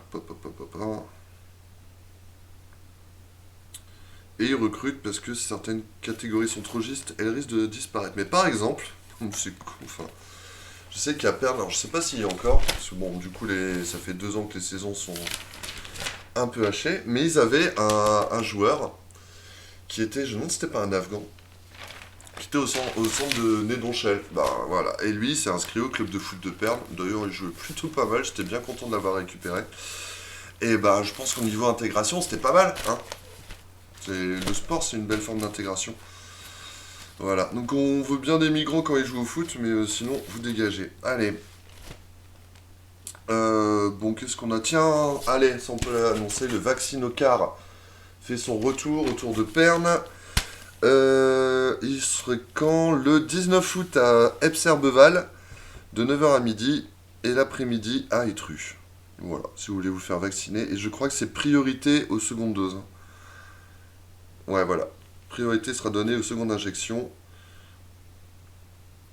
Autrement dit, aux personnes qui ont été vaccinées en juillet lors du premier passage du vaccinobus. Du coup, ils reviennent pour la... Alors, j'allais dire seconde injection. Mais normalement, tu dis second quand il n'y a pas de troisième. On va peut-être dire deuxième, parce qu'a priori, on s'acheminerait vers une troisième dose. Bon, bah, je pense qu'on a commencé à faire un bon tour de l'actu. Enfin, en tout cas, de la Voie du Nord. De l'abeille, mais la Voie du Nord, on va y arriver. La vache, c'est l'emblème du monde rural. Allez, fais-toi les sympas. Alors, c'est à Brimeux, hein, voilà. Oh, la commune espère un effet bœuf pour la première édition de la fête. Trop bien.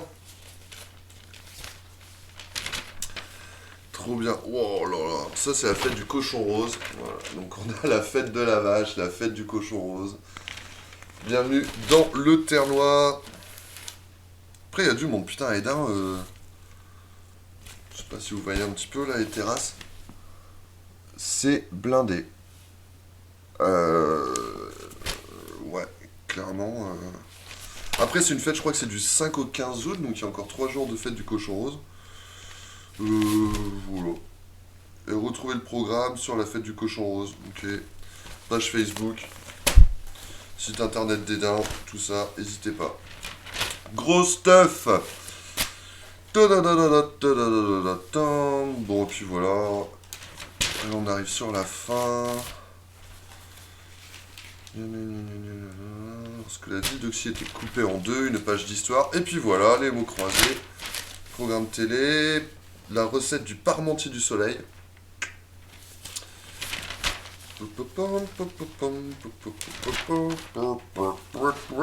Les annonces légales. Et voilà pour l'abeille de la Ternoise. Eh ben c'était pas mal, ça fait quand même 1 heure qu'on fait sur l'abeille. On n'a pas encore vu tout le gobelin. On n'a pas encore vu la voie du Nord. Bonjour Thierry. Ah bah Thierry. En plus, Thierry, c'est à cette heure-ci que t'arrives. Bah, tu regarderas le replay parce que non mais j'ai croisé notre ami Thierry hier et il me parlait justement de ça, du mariage entre Ternois.com et les 7 Vallées. On l'a commenté tout à l'heure. Est-ce que j'ai dit que c'était une énorme connerie? Je crois pas. Non, c'est fait. Alors, qu'est-ce qu'on se fait maintenant? Alors, je vous propose, normalement je vous fais une page de pub, et ben en fait je vais pas en faire. Et là il y a Moufle Dive qui fait quoi? Pourquoi tu vas pas faire une page de pub? Alors je vais prendre une minute de pause pour me resservir un café, et il n'y aura pas de publicité. Vous savez pourquoi? Non, et ben, je vous laisse deviner. C'est pas du tout une question technique d'ailleurs. Thierry, t'as un métier, mais oui. Je sais. Allez, petite pause café, faites-en autant. Puis prenez des nouvelles les uns des autres. Faites-vous des bisous. Racontez-vous vos vies. Hop là. Et après, on va attaquer le gobelin. D'ailleurs, ça va me faire une belle transition. Alors.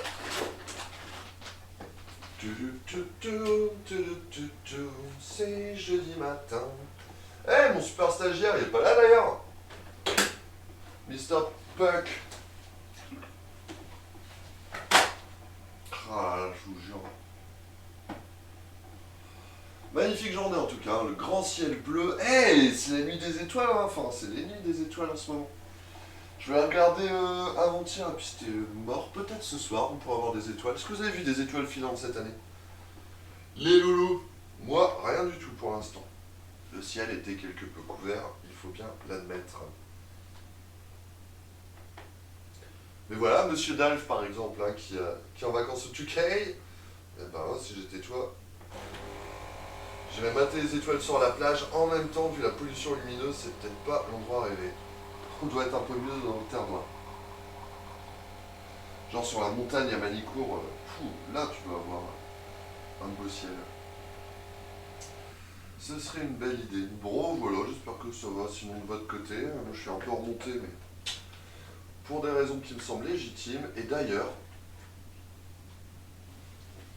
je vais continuer à être remonté. Vous savez de quoi on va parler? Qu'est-ce que vous dites? C'est ce soir et demain les étoiles filantes. Bah en fait c'est toute une période, hein. C'est quand, je sais plus, c'est les Perséides. Je crois que ça a même commencé il y a quelques jours. Je pense que c'était même pas le week-end dernier. Mais en tout cas c'est en ce moment. Clairement, c'est pendant cette période. Enfin. C'est bien joli de regarder les étoiles. Hein, histoire de se prendre un peu de joie et de bonheur. Sauf que ce qui serait bien déjà, ce serait de sauver notre planète à nous. Oh, quelle magnifique transition. Mais oui. Magnifique transition avec le gobelin. Et on va parler de ce qui est quand même, je pense, le sujet majeur de ce siècle en fait. C'est même pas de la semaine. On commence par quoi? Je sais pas. Est-ce que je vous fais un tour de l'info locale? Non, je je vais vous parler de ceci. Évolution du climat, il n'est pas encore trop tard, mais on est mal barré. Bouh. Qu'est-ce que tu m'as envoyé? Ah pardon, il y a Moufle d'Alf qui me passe des messages de service en même temps. Hop, je vais jeter un œil. Tu nous quittes déjà, Thierry? Bah oui, monsieur a un travail, je sais que t'es très occupé, c'est gentil de t'être passé nous faire coucou. Et puis, bon, quand tu veux, hein, prends soin de toi et profite de la belle journée. Alors, attendez, je regarde le message de service. Ah putain, d'accord. Monsieur Moufle d'Alf qui m'envoie des informations très intéressantes. Je sais pas comment les partager par contre. Si t'as un lien internet, il y a moyen. Si tu peux me trouver la source, ça peut le faire. Alors pourquoi je vous parle de ça? Pourquoi? Parce que... Est-ce que vous avez entendu parler du rapport du GIEC? Quand même, je veux dire... Il y a même certains journaux qui ont fait leur une dessus, courageusement, hein, plutôt que de parler de l'arrivée de Messi ou du meurtre d'un prêtre à Nantes. Ce qui est forcément complètement dramatique, mais on peut largement en parler. Ah bah voilà le lien, je vous invite à cliquer sur le lien que nous a envoyé Monsieur Dalf. Je vais en faire autant.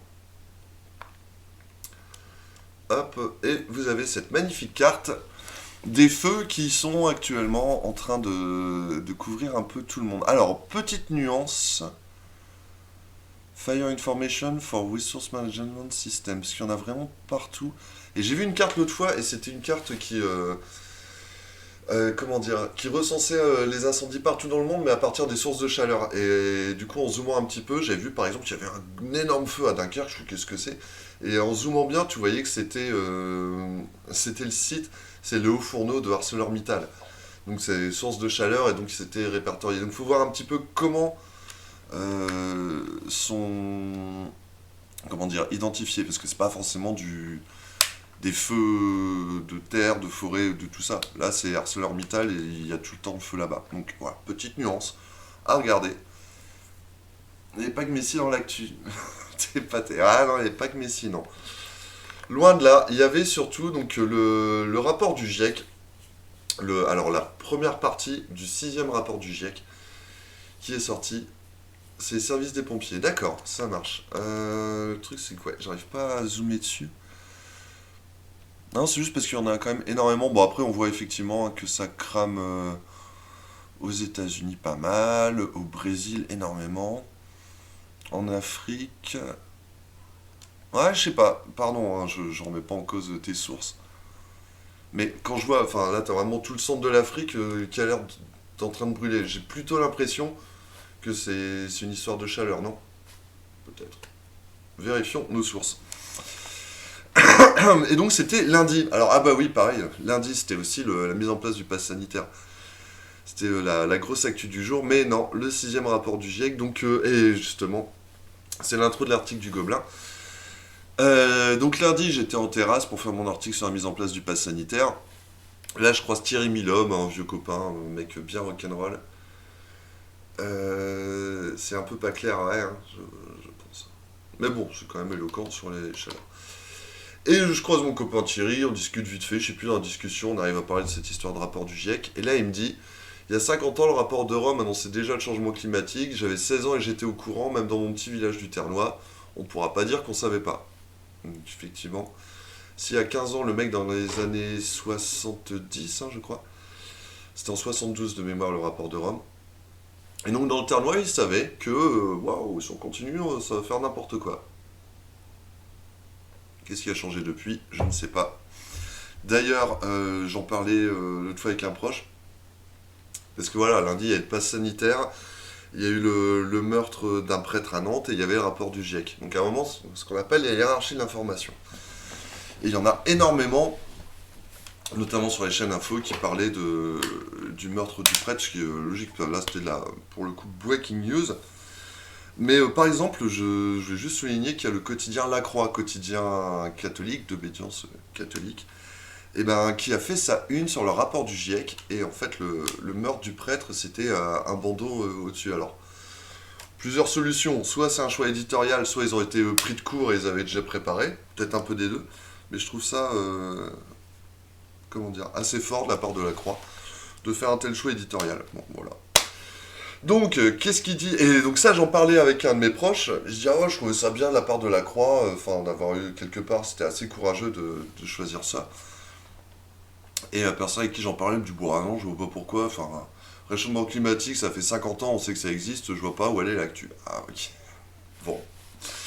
Bah voilà, ça fait 50 ans qu'on sait que ça existe, et qu'est-ce qu'on a fait depuis 50 ans? Pas grand-chose, enfin si, on trie nos déchets en pisant à la douche, quoi. Sauf que visiblement, ça va pas suffire. Voilà, ce rapport est l'avertissement le plus sévère jamais lancé sur le fait que le comportement humain accélère de manière alarmante le réchauffement climatique. Nombre de changements révélés sont sans précédent depuis des milliers, voire des centaines de milliers d'années. Certains phénomènes déjà en cours, comme l'élévation continue du niveau de la mer, sont irréversibles sur des centaines ou des milliers d'années. Voilà, donc c'est déjà très très mal barré, c'est ce que dit le rapport. Alors clairement, j'ai pas lu les 4000 pages de rapport. J'ai un peu feuilleté, il y a des graphiques qui sont assez éloquents. Mais bon, ils ont fait un petit condensé, un petit communiqué de presse. En plus, tout est en anglais pour l'instant. Je sais qu'il y en a qui sont en train de le traduire, mais voilà. Et en plus, c'est assez technique. Mais comment dire, si on veut vulgariser, il y avait par exemple la COP21 qui avait eu lieu à Paris. Oui, on va sauver le monde, on va limiter le réchauffement climatique à 2 degrés, même à 1,5. Ouais, on va le faire. Hein, d'ici, je ne sais plus quel était l'objectif, peut-être 2050 ou 2100. Là, d'après le rapport, il y a bien moyen que les 2 degrés, ben, en fait, on les ait dépassés en 2030, c'est-à-dire dans moins de 10 ans. Et alors, c'est assez. Enfin, on se rend pas trop compte de ce que ça représente 2 degrés. Mais par exemple, je voyais que l'écart entre une ère glaciaire et la situation actuelle, c'est 5 degrés. Donc, vous voyez que 2 degrés, ça peut déjà avoir des conséquences assez importantes. Donc, qu'est-ce que ça dit? Le GIEC alarmisme estime qu'il reste une petite chance de limiter la casse. Des réductions fortes et soutenues des émissions de dioxyde de carbone et d'autres gaz à effet de serre limiteraient le changement climatique, alors que la qualité de l'air en bénéficiera rapidement. La stabilisation des températures mondiales pourrait prendre 20 à 30 ans. Pour stabiliser, quoi, déjà. Ça veut dire arrêter l'explosion. Ouais. À moins de réduction immédiate, rapide et massive des émissions de gaz à effet de serre, la limitation du réchauffement aux alentours de 1,5 degré ou même à 2 degrés sera hors de portée. Et donc, qu'est-ce que ça veut dire concrètement? Dans le cas d'un réchauffement planétaire de 1,5 degré, les vagues de chaleur seront plus nombreuses, les saisons chaudes plus longues et les saisons froides plus courtes. Avec une hausse de 2 degrés, chaleur extrême atteindrait plus souvent des seuils de tolérance critiques pour l'agriculture et la santé publique. Allez, attendez, je vais continuer la citation. Hein. Le changement climatique intensifie le cycle de l'eau, cela apporte des pluies plus intenses avec les inondations qui les accompagnent et des sécheresses plus intenses dans de nombreuses régions. Il est probable que les précipitations augmenteront en haute latitude, c'est-à-dire nous on est un peu sur les hautes latitudes. Vous avez vu l'été pourrave là? C'est pas fini les loulous. Voilà, et donc ça conclut en disant il faudra pour stabiliser le climat procéder à des réductions fortes, rapides et soutenues des émissions de gaz à effet de serre et ramener à zéro les émissions nettes de CO2, à zéro, c'est ça l'objectif. Mal barré. La limitation des autres gaz à effet de serre et des polluants atmosphériques, en particulier le méthane, c'est d'où ça vient, pourrait être bénéfique pour la santé publique comme pour le climat. Et le gobelin de conclure, alors qu'est-ce qu'on fait maintenant? Et alors là, eh bien je sais pas, à vous, est-ce que vous avez une idée? Qu'est-ce qu'on fait maintenant face à cette situation? Alors juste, petite, il n'y a pas une ligne sur le sujet dans l'abeille je crois. Du coup je regarde vite fait, est-ce que dans les pages internationales ils en parlent?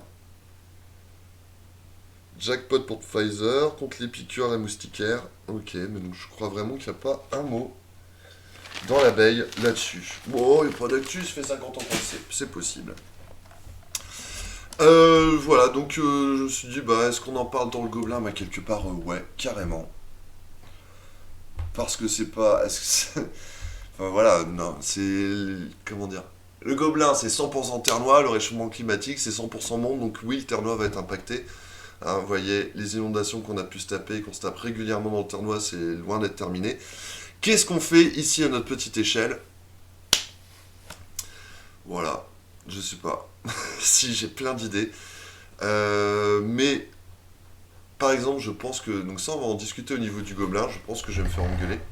Et ça va être un gros débat, mais c'est aussi pour ça que, quelque part, je pense qu'il faut limiter la consommation un petit peu globale et donc arrêter, par exemple, la publicité.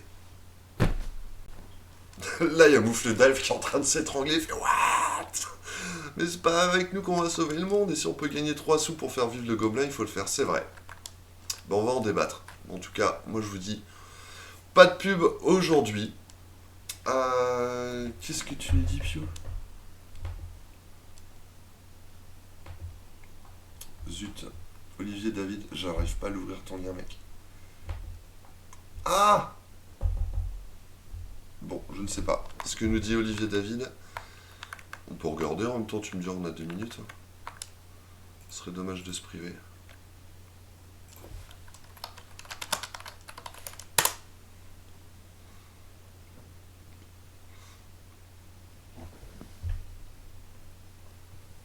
Ah, c'est ça, non? Quel que soit le scénario, l'objectif d'un réchauffement inférieur à 1,5 degré sera dépassé. Ouais. Ah ouais, oui, c'est ce qu'ils disent. Alors en plus, du coup, je vous ai mis le lien dans l'article du Gobelin. Ils ont mis en place une sorte de carte interactive avec toutes les données.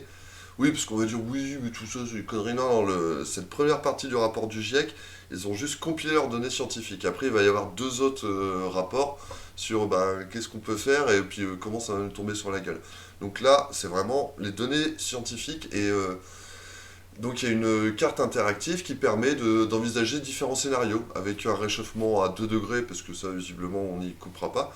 Et tu peux aller, je crois, jusqu'à 8 degrés. Et ouais, tu vois que le futur est mal engagé. Hop. Donc, voilà. Je pense que c'était ça, ton lien. Comme disait Jacques Chirac, notre maison brûle, nous regardons ailleurs. Ah, c'était le dessin, d'accord. Regardez tous le lien de... Je suis désolé, ma connexion, elle galère de ouf. Mais je pense que c'est pas ce qui manque en ce moment. Le sujet sur le GIEC. Putain, ça m'a... Je vous jure, putain, lundi, ouais, j'ai passé une bonne partie de la journée à lire le rapport, à écouter des émissions sur tout ça. J'avoue que faut se motiver pour garder le moral face à tout ça. En même temps, c'est pas en se voit dans la face que ça va aller mieux. Hein. Quelque part. Bon, elle est où? Il n'y a rien qui marche. Voilà, donc ça c'était pour l'article du Gobelin qui qui reprend les grandes lignes du rapport du GIEC, mais l'idée c'était aussi de mettre en lumière tout ça. Et dire que c'est peut-être la plus grosse actu du monde en ce moment. Là je vous ai tous perdus, je pense, en parlant du rapport du GIEC, ouais. Non mais si je vais aller même au bout, hein, le truc, mardi matin, je me réveille toujours avec le grand plaisir d'entendre le circuit automobile à côté de nous. Alors tu vois, il y en a qui disent qu'il faut qu'on sorte de l'ère pétrole. Je pense qu'il y en a pour qui ça va être très difficile. Je pense que c'est mal barré. Donc ouais, quand le GIEC dit on a encore une chance de sauver le monde. Je dis les mecs. Moi, j'y crois plus. Bon. Allez, tiens, vous vouliez des bonnes nouvelles. Ah ouais, non mais là, je vous ai niqué le moral. Hein. Je comprends. Bah, y a de quoi. Alors qu'est-ce qu'on fait pour tout ça? Eh ben on peut boire pour oublier, mais c'est une très mauvaise idée. Voilà. Par contre, on peut boire pour se désaltérer, se faire plaisir et soutenir la production locale, mais forcément, là en l'occurrence, avec toute la modération nécessaire, comme on dit en Belgique, une bière se déguste avec sagesse. Hein, et là, on va parler de la Torgnole. Ah ouais, sans transition quoi. La Torgnole, le rêve de 2 copains réalisés avec des brasseurs locaux. Alors, qu'est-ce que c'est la Torgnole? C'est une nouvelle bière qui est en vente, alors elle est en train de se développer, de se lancer un petit peu partout, à Tinc. Donc c'est 2 copains qui... Attends, j'ai plus leur nom. Voilà, Guy Dubremet, que vous voyez ici, avec son pote François-Xavier Galland. Alors l'histoire, comment c'est passé? C'était François-Xavier qui, pendant le confinement, commandait des bières, se faisait livrer par la brasserie Tizotte. Et puis en discutant avec le gars, il s'est dit tiens, on pourrait faire des commandes groupées pour les copains, donc comme ça le mec il venait livrer, puis c'était aussi pour le soutenir, hein. Soutenir la brasserie pendant la crise. Donc il se faisait livrer, puis finalement c'est devenu quasiment un dépôt-vente. pour les copains qui pouvaient récupérer des bières pendant le confinement. Et puis de fil en aiguille, ils ont discuté, puis ils se sont dit waouh, c'est trop bien de vendre des bières et de livrer les copains, mais nous on aimerait tellement faire notre bière, et du coup bah, ils ont commencé à travailler là-dessus, ils ont imaginé la Torgnole. Alors ils voulaient une bière forte de dégustation, comme ils disent. Pour le coup c'est réussi, parce que je crois qu'elle est à 10 degrés, et elle est très bonne, ça on va y revenir. Voilà, mais là c'est deux gars qui sont un peu, alors on peut dire, des amoureux de la bière, et donc, mais ils voulaient pas devenir brasseurs non plus. Ils ont cherché une brasserie avec qui travailler, ils ont trouvé la brasserie du Pays d'Artois, je crois. Hein. Voilà, avec qui ils ont élaboré la recette de la Torgnole. Sauf que du coup, bah, pour pouvoir vendre leur bière, eh ben, vu que c'est hyper encadré, il leur fallait un siège social. Du coup, ils sont installés, je vous la fais vite, hein, dans l'hôtel d'entreprise à Tinques, et ils ont créé un lieu de dépôt-vente en fait de bière locale. Voilà, où ils vendent donc la Torgnole, mais aussi les bières de la brasserie Tizotte, avec qui ils travaillent, ils sont associés. Et la brasserie du Pays d'Artois, ils vendent aussi la Brebis Galeuse, il y a quelques bières d'abbaye belge et tout, enfin voilà, c'est que de l'artisanal à trouver là-bas. En gros, et donc du coup, ah oui, donc du coup ils ont créé leur marque distributeur Hands Up, voilà. Et on l'a fait goûter à notre amie Fabienne Boët, qui tient le bistrot chez Tartus et compagnie. Alors pourquoi elle? Parce que déjà elle se définit elle-même comme une amoureuse de la bière. Et en fait, dans son bistrot, elle fait depuis quelques années le passeport bière. Voilà, donc régulièrement, il goûte et déguste des bières, et puis il les commente un petit peu hein, avec leurs mots. Et donc on a soumis cette Torgnole à Fabienne, et qui nous a fait voilà tout un petit truc de dégustation avec l'apparence, première goulée, deuxième goulée, troisième goulée. Et en tout cas, eh ben, on l'a dégusté avec elle, hein, tant qu'à faire. Donc elle nous décrit tout ça avec ses mots, et sachez que la Torgnole en fait est franchement excellente. Voilà, 10 degrés, on sent pas la puissance en bouche. Un petit peu après, au bout de la troisième goulée, tu fais ah ouais. Comment elle dit ça, Fabienne? Elle a son petit tempérament, elle t'attaque en douceur, ce qui est pas faux. Ah oui, alors je sais pas dire, n'hésitez pas à nous soutenir. Voilà, c'est l'occasion de découvrir, et puis n'hésitez pas à aller rendre une petite visite à Fabienne Boët chez Tartus et compagnie. Allez, on va enchaîner, parce que le temps de filer défile. Vous êtes encore là, vous? Il y en a encore quelques-uns. Sinon, qu'est-ce qu'on a d'autre dans le Gobelin cette semaine, sur les infos locales? Allez, on va les prendre dans l'ordre. Les volleyeuses de Saint-Paul qui cherchent de nouvelles recrues pour la saison à venir. Voilà, vous aurez peut-être vu que je crois que c'était quand? Jeudi dernier. L'équipe de France olympique de volley a eu la médaille d'or. Waouh, balèze. On les a pas vus venir. On dit waouh, ils sont trop forts en volley. Jean-Michel Blanquer. Oui, c'est grâce au cours de PS. Bon, whatever. Sauf que le volley, en fait, c'est une pratique qui, alors je ne vais pas dire qu'elle tombe en désuétude, mais par exemple à Saint-Paul, avant, il y avait des équipes, garçons, il y avait des jeunes, il y avait tout ça, et depuis quelques années, il reste juste l'équipe féminine, alors qui tient le coup. Mais du coup, eh ben voilà, il faut qu'ils recrutent pour pouvoir renouveler leur rang, hein. Parce que là, vous voyez un petit peu sur la photo, alors c'est bien, hein, c'est intergénérationnel. On a par exemple ici Léa, qui est la dernière recrue, qui va avoir 16 ans. Et on a ici Cathy, qui en a 56, et qui joue au basket, au volley, depuis des années. Et donc, elle nous racontait qu'elle avait même joué avec la grand-mère de Léa. Donc, voilà. Il faut renouveler. Donc là, on a un gros noyau dur. Le truc, c'est qu'il leur faut des jeunes. Et il nous expliquait que les jeunes, quand ils viennent jouer au volley, bah, après, ils partent faire leurs études. Et puis, du coup, il faut renouveler tout le temps. Donc voilà, n'hésitez pas, il y a une super ambiance dans le club, je pense que la photo elle traduit assez bien l'ambiance qui y règne. Elles reprennent l'entraînement, elles recrutent des joueuses de volley, il y a les contacts, il y a tout ce qu'il faut, et un entraîneur aussi, ou une entraîneuse. Voilà, si vous voulez entraîner une équipe de volley, à Saint-Paul, il y a de quoi faire. Qu'est-ce qu'on a? Profession du père, le vilain petit Clamart. Vous l'avez? Nous on est là. Dans le malheur ou la gloire, nous on est là. Est-ce que vous l'avez le titre? Parce que mes parents qui m'ont dit, ouais, alors par contre, je pense que tout le monde n'a pas la ref. Je dis, mais si, nos lecteurs sont cultivés. Donc ça, c'est une critique, bon, plus qu'une critique, c'est une petite présentation du film Profession du Père, qui avait été présenté en avant-première, je sais plus, le 1er juillet, je crois, au Régency, et qui passe cette semaine. Donc voilà. Film avec Benoît Poelvoorde et Jules Lefebvre, c'est le petit jeune. Film assez sympa, qui parle de paranoïa, de mythomanie, dans un huis clos familial. En fait, l'histoire, c'est Benoît Poelvoorde qui est un peu un gros mytho, qui raconte n'importe quoi à son fils, qui dit que lui il est parachutiste, que c'est lui qui a fondé les Compagnons de la Chanson, enfin voilà, et son fils, du coup, il voit son père, il croit tout ce qu'il dit. Et le père, donc ça se passe en 1961, et il se met en tête de tuer De Gaulle, et il embarque son fils là-dedans, voilà, dans les grandes lignes.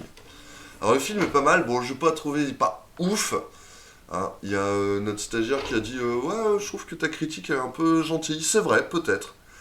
C'est vrai que ça reflète pas mon sentiment profond, mais en même temps, en l'écrivant, je savais plus pourquoi j'ai pas trouvé Gueudin. En gros, le film est bien, voilà. Il est pas transcendant, mais bon film. Donc, si vous avez l'occasion de le voir, franchement, je pense que vous passerez. Alors, un bon moment, c'est pas dit, parce que c'est une tragicomédie. Donc, au début, c'est un peu mignon et tout, puis d'un seul coup, ça part quand même bien en vrille. Mais le ton reste léger, quoi. Ils auraient pu faire un film vraiment dramatique. Voilà, c'est un peu... c'est filmé du point de vue de l'enfant, du coup, il y a certaines choses qui passent un peu mieux, quoi. Mais voilà, bon petit film, je vous le recommande. Profession du Père, adapté du roman de Sorge Chalandon. Voilà, et d'ailleurs, il va y avoir prochainement au Régency une autre avant-première. Ah, ils en parlent pas dans l'abeille.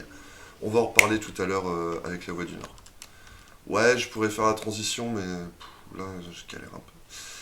Allez, de quoi on n'a pas encore parlé dans le Gobelin cette semaine, et ben voilà, ce petit dernier article sur l'extension du pass sanitaire, de la pédagogie mais pas de tolérance. Donc ça, c'était donc lundi, vous n'êtes pas sans savoir que depuis lundi, le pass sanitaire est nécessaire pour accéder au bistrot, au restaurant, au cinéma. Enfin, le cinéma c'était déjà le cas, mais il y avait une jauge de 50 personnes. Maintenant, il n'y a plus de jauge. Tous les lieux accueillant du public nécessitent la présentation du pass sanitaire. Du coup, j'étais faire ma petite tournée des bistrots lundi. Donc là, vous voyez, c'était à La Fontaine. Comment ça se passe? Bon, je vous invite à lire l'article qui décrit un petit peu tout ça. Franchement, globalement, de ce que j'ai vu, ça se passait à peu près plutôt bien.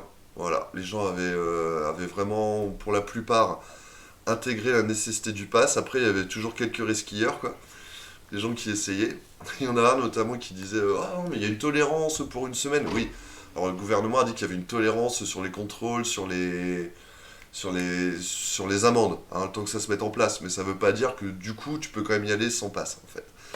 Ils avaient testé. Et alors, il y a un truc qui m'a beaucoup fait rire. Ça fait longtemps que j'avais pas entendu cette excuse, c'est ah non mais j'ai mon pass mais il est en mode veste ou j'ai changé de pantalon. J'ai entendu bien 2-3 fois dans la matinée. Et mais non, ça marche pas quoi. Et donc après, bon, il y a quelques endroits où il y avait un peu plus de tension, où les mecs ils disaient vas-y, qu'est-ce qu'on s'en fout, enfin moi j'ai mon pass, mais il est chez moi, tu me sers mon demi, vas-y je m'en vais. Et tout, mais le truc c'est qu'il y a un gros risque.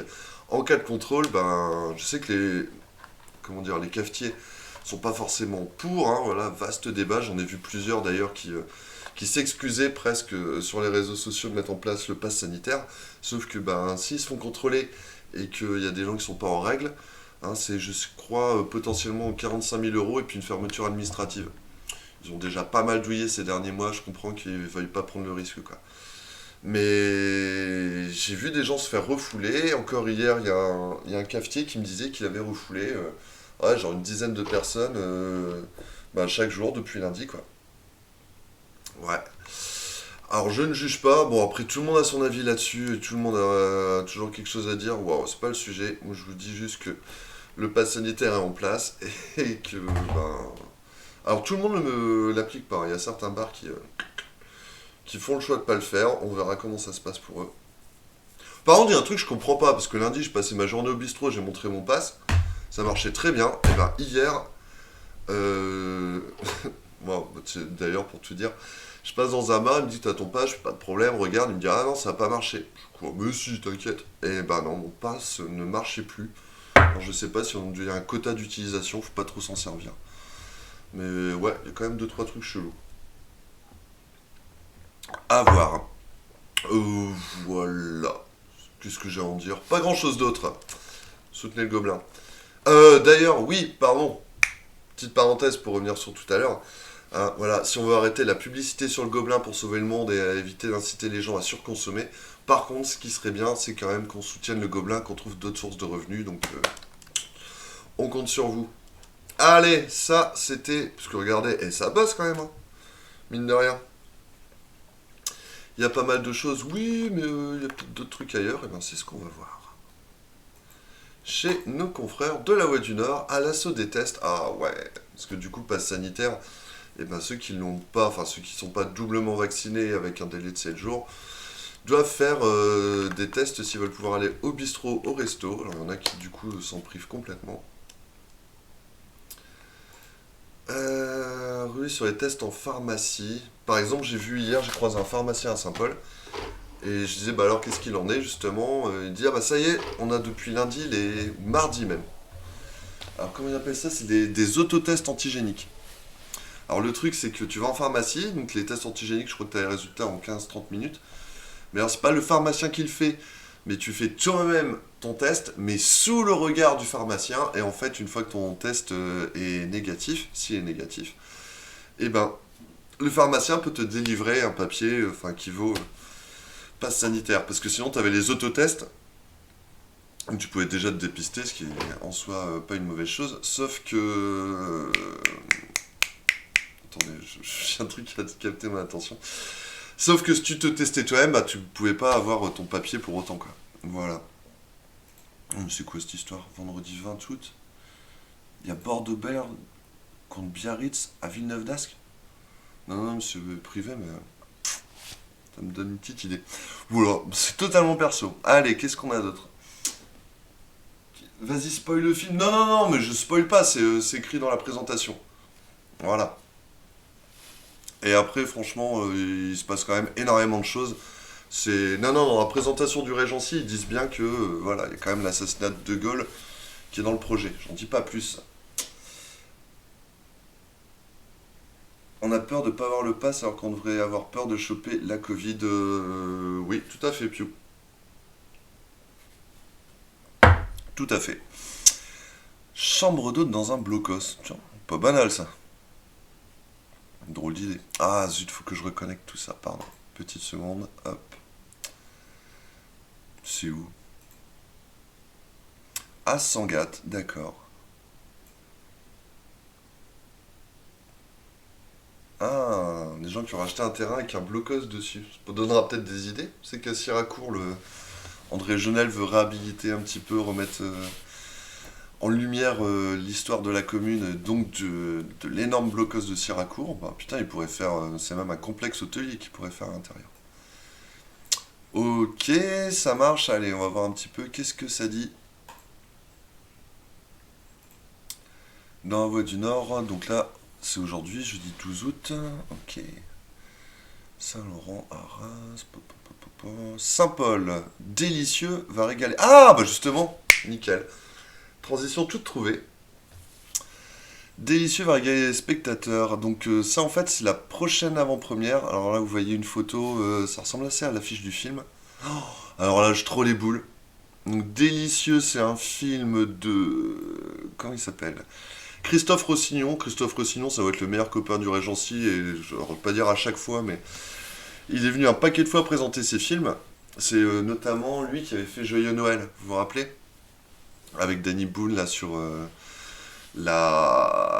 comment on appelle ça? La fraternisation le jour de Noël, pendant la Première Guerre mondiale, film tourné entre autres à Bria. Et depuis, il revient régulièrement. Et donc là... le film s'appelle Délicieux. Alors, il fêtera sa sortie nationale le 8 septembre. Et recevra avant ça un accueil fastueux à Saint-Paul le 27 août. Bon, là, tire des plans sur la comète, mais je pense qu'on peut quand même dire que ça devrait marcher. Alors, l'équipe du film, et là j'ai les boules. Là j'ai bien les boules. L'équipe du film se partagera la couverture territoriale. L'actrice Isabelle Carré partira à la conquête du sud de la France, quand Grégory Gadebois, donc il doit être l'autre acteur principal, j'avoue je ne connais pas, investira le nord aux côtés du producteur Christophe Rossignol. Pourquoi j'ai les boules? Parce que je pense que comme vous tous, messieurs, je suis complètement love d'Isabelle Carré. Et du coup, elle va faire cette tournée au sud de la France, elle vient pas au Régency. Donc j'ai eu une invitation du Régency, merci à vous d'ailleurs, pour, pour venir à cette avant-première, rencontrer l'équipe du film et tout. Mais il n'y aura pas Isabelle Carré. Mais c'est bien, je pense. Quelque part, il faut que ça reste un rêve inaccessible. Et si je devais l'interviewer, j'aurais Carré. Bon, donc très mauvaise idée. Donc je vais interviewer Grégory Gadebois et puis Christophe Rossignol. Ce sera aussi bien.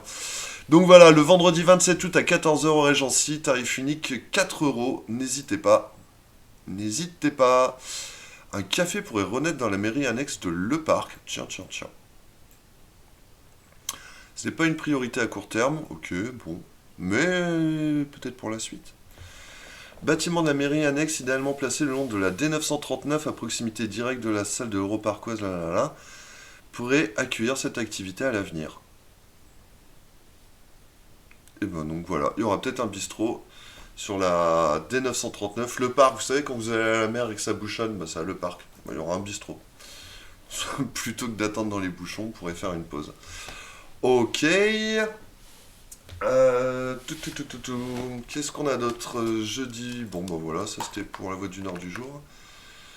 Hop là. Vous êtes toujours là? Le Gobelin, c'est fait. Alors, elle est où la Voix du Nord? Voilà, ces étudiants qui vaccinent, ok.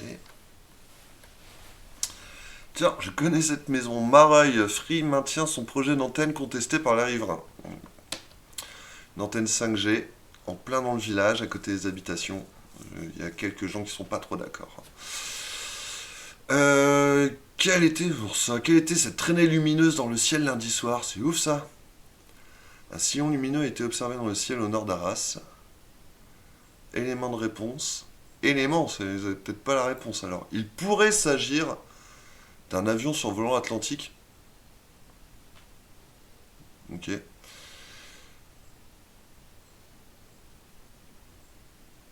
Alors, ils ont demandé à Florent Delphi, président du groupement scientifique d'Arras, il pourrait s'agir tout simplement d'un avion en vol. De la direction nord-ouest, cela me fait penser à un avion transatlantique effectuant la liaison depuis l'Allemagne ou la Suisse vers les États-Unis. Au niveau des horaires, ça colle. Chelou quand même. Sillage de feu serait formé par les gaz d'échappement éclairés par le soleil. Ok. Ok. C'est possible. Moi, ça me rappelle plutôt, j'ai déjà vu comme ça, c'était une... je crois que c'était une comète, une sorte d'énorme étoile filante. Ou un météorite, c'était ça. Un météorite qui rentrait dans l'atmosphère, et ça faisait vraiment ça, quoi. Mais ça faisait vraiment une traînée de boules de feu. Parce que, voilà, vous n'êtes pas sans savoir que... Quand les météorites rentrent dans l'atmosphère, se désagrègent, ce qui fait les étoiles filantes, mais des fois, on a les plus grosses qui mettent plus de temps. Ça peut faire des grosses traînées comme ça. J'avais vu ça une fois, c'était... wow, j'avais débloqué. Bon. Mais d'après Florent Delphi, ce phénomène est assez courant. Ok, donc d'après lui, c'est un avion. Ok. Je pense qu'il essaye d'étouffer la vérité. Ouais, bon. Selon Blangier, Arras, Saint-Laurent, la remontée des infections reste modérée. Niveau Covid, faites quand même gaffe à vous. Ah, bah ça, on en parlait tout à l'heure. Le tourisme et l'histoire médiévale, trait d'union entre le Ternois et cette vallée. Voilà. On va pas revenir dessus, on a déjà bien parlé avec l'abeille. Puis bon, ils ont fait le même article, même construction. Donc, et ça dit la même chose pour l'avoir lu. Les citations sont les mêmes. Donc, du coup, on va remonter mardi 10 août. Mardi 10 août. Il y a des gens qui fêtaient leur anniversaire le 10 août. Donc, s'ils nous regardent, bon anniversaire. Passe sanitaire. Des clients déjà moins nombreux dans les bars et restaurants. Choisis la bonne photo. Ok, bon là c'est ce qu'on disait tout à l'heure. Alors on a quoi? Hack, Tankficheux, le parc, le jardin d'Éden. Petit coin de paradis caché, j'avoue, je ne connaissais pas. Ah, le parc toujours, donc si vous voulez faire une visite. Ah, Tank, un petit coin de paradis. Petit coin de paradis, petit coin de paradis. Ça c'est quoi? Pour se ressourcer à l'ombre des palmiers, le salon de thé qui vient d'ouvrir rue de la Gare propose de déguster une noix de coco fraîche. Pas c'est 100% local ça. Ou un miam aux fruits à l'ombre des palmiers. Se sentir ailleurs au beau milieu de l'Artois. Noix de coco, mangue, goyave, ok. Spa et chambre d'hôte. Voilà. Si vous voulez découvrir, n'hésitez pas. On a passé une nuit en famille dans les parcs d'Ollin, très bien. La peau d'une infirmière dans ce front de Lorette. Bon, et comme je vous disais, la première quinzaine d'août, c'est quand même pas la plus chargée en actu. Ne vous étonnez pas. Alors, des bleus en or. Bravo les filles.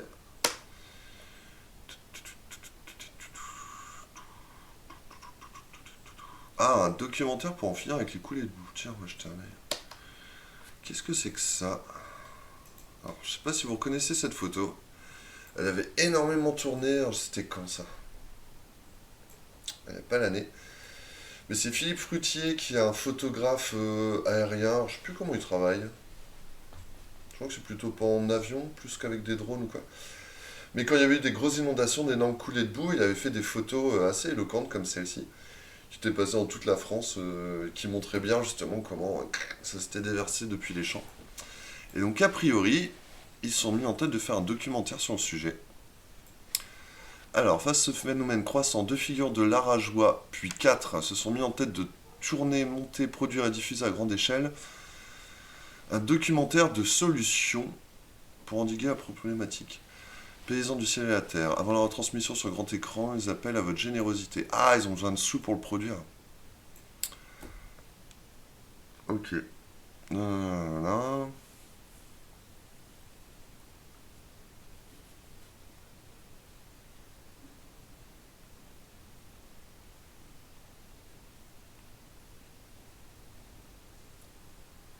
Oh, et concrètement, ils font quoi? Ah voilà, pourquoi en étant arrivé là, existe-t-il une façon de cultiver pour l'éviter? Quel est le lien entre ce phénomène et les programmes des agriculteurs? Vrai sujet. 2 ans de tournage, des images à l'appel capturées par drone ou en ULM. Ah ça, Philippe Fruitier, je connaissais en ULM alors. Dans le Pas-de-Calais et la Somme pour l'essentiel, des interviews d'agriculteurs, d'un naturopathe ou encore d'un intervenant en agroforesterie ont alimenté leurs recherches. Si le tournage est en cours, la solution en revanche semble toute trouvée. Ah bah, facile. Les haies ne suffisent plus. La clé, c'est la vie des sols.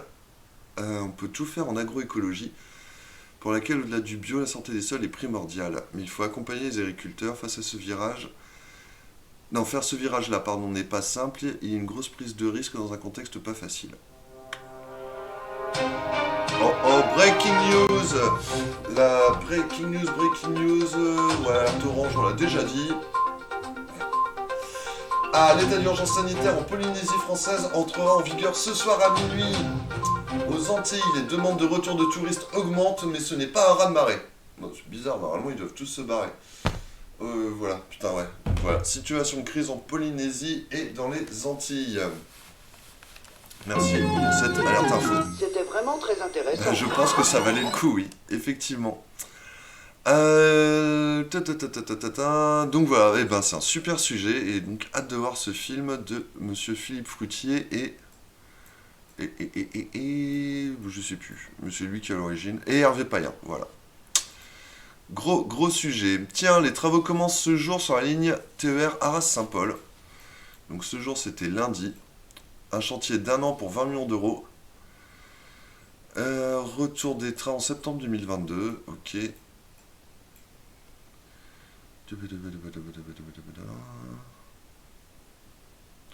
Une étoile à 100 millions d'euros. Enfin, ouais.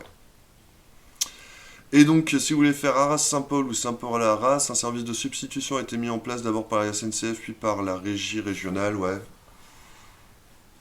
Donc, pendant une année, tarif unique d'1 euro. Ça, c'est la bonne nouvelle, c'est que ça coûte 1 euro pour faire le trajet. 10 € l'abonnement mensuel. Bon, c'est un peu plus long. Mais pas le choix de toute façon. Ok, modernisation de la ligne. Bah, puis le truc, c'est que. En fait, ils ont retapé les 3 lignes de l'étoile de Saint-Paul parce que ces 3 lignes vont être ouvertes à la concurrence. Donc, c'est mieux de filer des lignes en bon état. Voilà. Ok. Mercredi de l'été pour découvrir le Pas-de-Calais.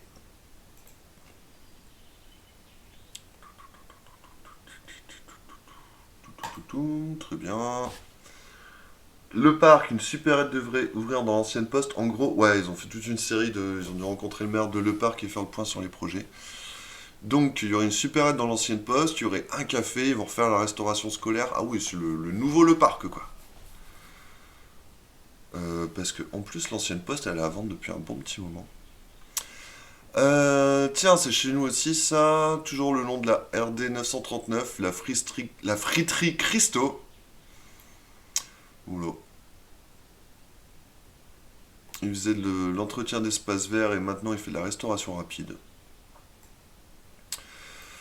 Donc voilà, Ligny Saint-Flochel, vous pouvez bouffer des frites de chez Christopher, Allard. Chez Christo. Cool, cool, cool.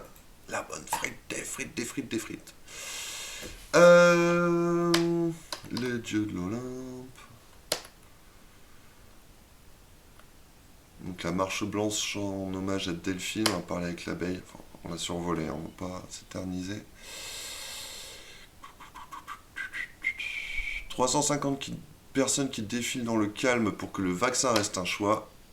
Vaste sujet. Mathieu Glorion s'élargit avec une bière fumée. Tiens, on connaît lui. Il avait un projet au budget citoyen l'année dernière ou il y a 2 ans. Où je crois que c'était son truc de faire du houblon bio, quelque chose comme ça. Pour les brasseries locales. Ah voilà, bah, le parc, on en parle encore. Des logements et peut-être une maison de service dans l'ancienne gendarmerie. Donc voilà, on est en train de restructurer tout le centre de Le Parc. C'est du boulot. Ok, puis on arrive à samedi, les tests sont de nouveau à la côte. Immigration, Frontex peut-elle surveiller la Manche et la mer du Nord? Allez, on va pas s'éterniser encore là-dessus, on a déjà bien parlé. Mais je pense que ça vaudrait le coup. Que tout le monde s'y intéresse. Nature Reza, une nuit en amoureux à 7 mètres de haut, ça vous tente? Ouais, ok. Donc t'as ça, une nuit en amoureux à 7 mètres de haut. Ou sinon, bah, t'as une nuit dans une débarcation et puis tu finis à 7 pieds sous la mer. Ok, je sais, la transition était un peu pas ouf. Alors, le parc, putain. Non mais le parc, un article par jour. Un nouveau bâtiment en projet pour accueillir la restauration scolaire. Ok. Donc voilà, il y a des gros projets à Le Parc. Voilà, donc ça c'était samedi. Puis on va arriver à vendredi dernier. Qu'est-ce qu'on avait d'autre sur le Ternois? Les dérivés du chanvre font recette. Non, mais ça, juste petit clin d'œil. Je sais pas si notre stagiaire est là, mais... Houblon bio, non, j'avoue, c'est pas ouf. En fait, c'est donc ils font un article sur le CBD. Et c'est juste que ça m'a fait tiquer, parce que la semaine dernière, j'ai eu une alerte Twitter dès que la Voix du Nord, Arajois Ternois, poste un article. Et il l'avait présenté en disant, je sais plus, le premier tweet, ils avaient mis... ils parlaient de cannabis thérapeutique, quoi. Et putain, je me suis étranglé, parce que je sais que les mecs qui vendent du CBD, ils veulent surtout pas qu'on parle de cannabis thérapeutique, ils ont pas le droit d'utiliser le terme cannabis, et ça n'a rien à voir avec du cannabis thérapeutique. Voilà, mais après ça a été corrigé, donc voilà, c'est les dérivés de chanvre, ça n'a rien à voir avec le cannabis thérapeutique. Bon, voilà. Des rats plus visibles dans le quartier historique, l'effet des inondations à Arras, à Saint-Paul c'est le cas aussi. Oh, j'ai vu ça l'autre fois en passant à côté de la brasserie Saint-Pauloise, qui est longée par la Termoise. Et il y a un mec qui habite là, je le vois en train de tabasser un truc par terre, je me dis qu'est-ce qu'il fait? Et bah, c'était un rat qui était sorti de là. Je sais pas si ça a un lien avec les inondations. Voilà, les rats sont pas forcément bienvenus chez nous. Didier Super Doué va être le début d'une nouvelle ère pour le spectacle. Super spectacle de Didier Super, qu'on avait pu voir au Grain Festival il y a quelques années. Et puis bah, on arrive à on revient à jeudi dernier. Et jeudi dernier, on a déjà parlé, parce que c'était le PFC de la semaine dernière. Voilà. Eh ben... Ah putain, pardon, je vous ai perdu en 2 secondes. Les infos les plus importantes étaient dans le Gobelin cette semaine. Bah oui, parce qu'on a parlé du rapport du GIEC, en tout cas. Donc ouais, effectivement. Ça a l'air de te surprendre, Moufle d'Alf. Ça arrive, hein. Voilà, j'ai plus grand chose à dire. Je pense que là, on a fait un bon gros tour de la presse. Il est 11h22, ça fait quand même 2h, 1h59 minutes, 55 secondes. Ouais, quasiment 2 heures qu'on est là. Le temps que je vous fasse un petit switch, on sera pas mal. Qu'est-ce que je peux vous dire sur l'info, l'actu locale, la suite des événements dans le Gobelin?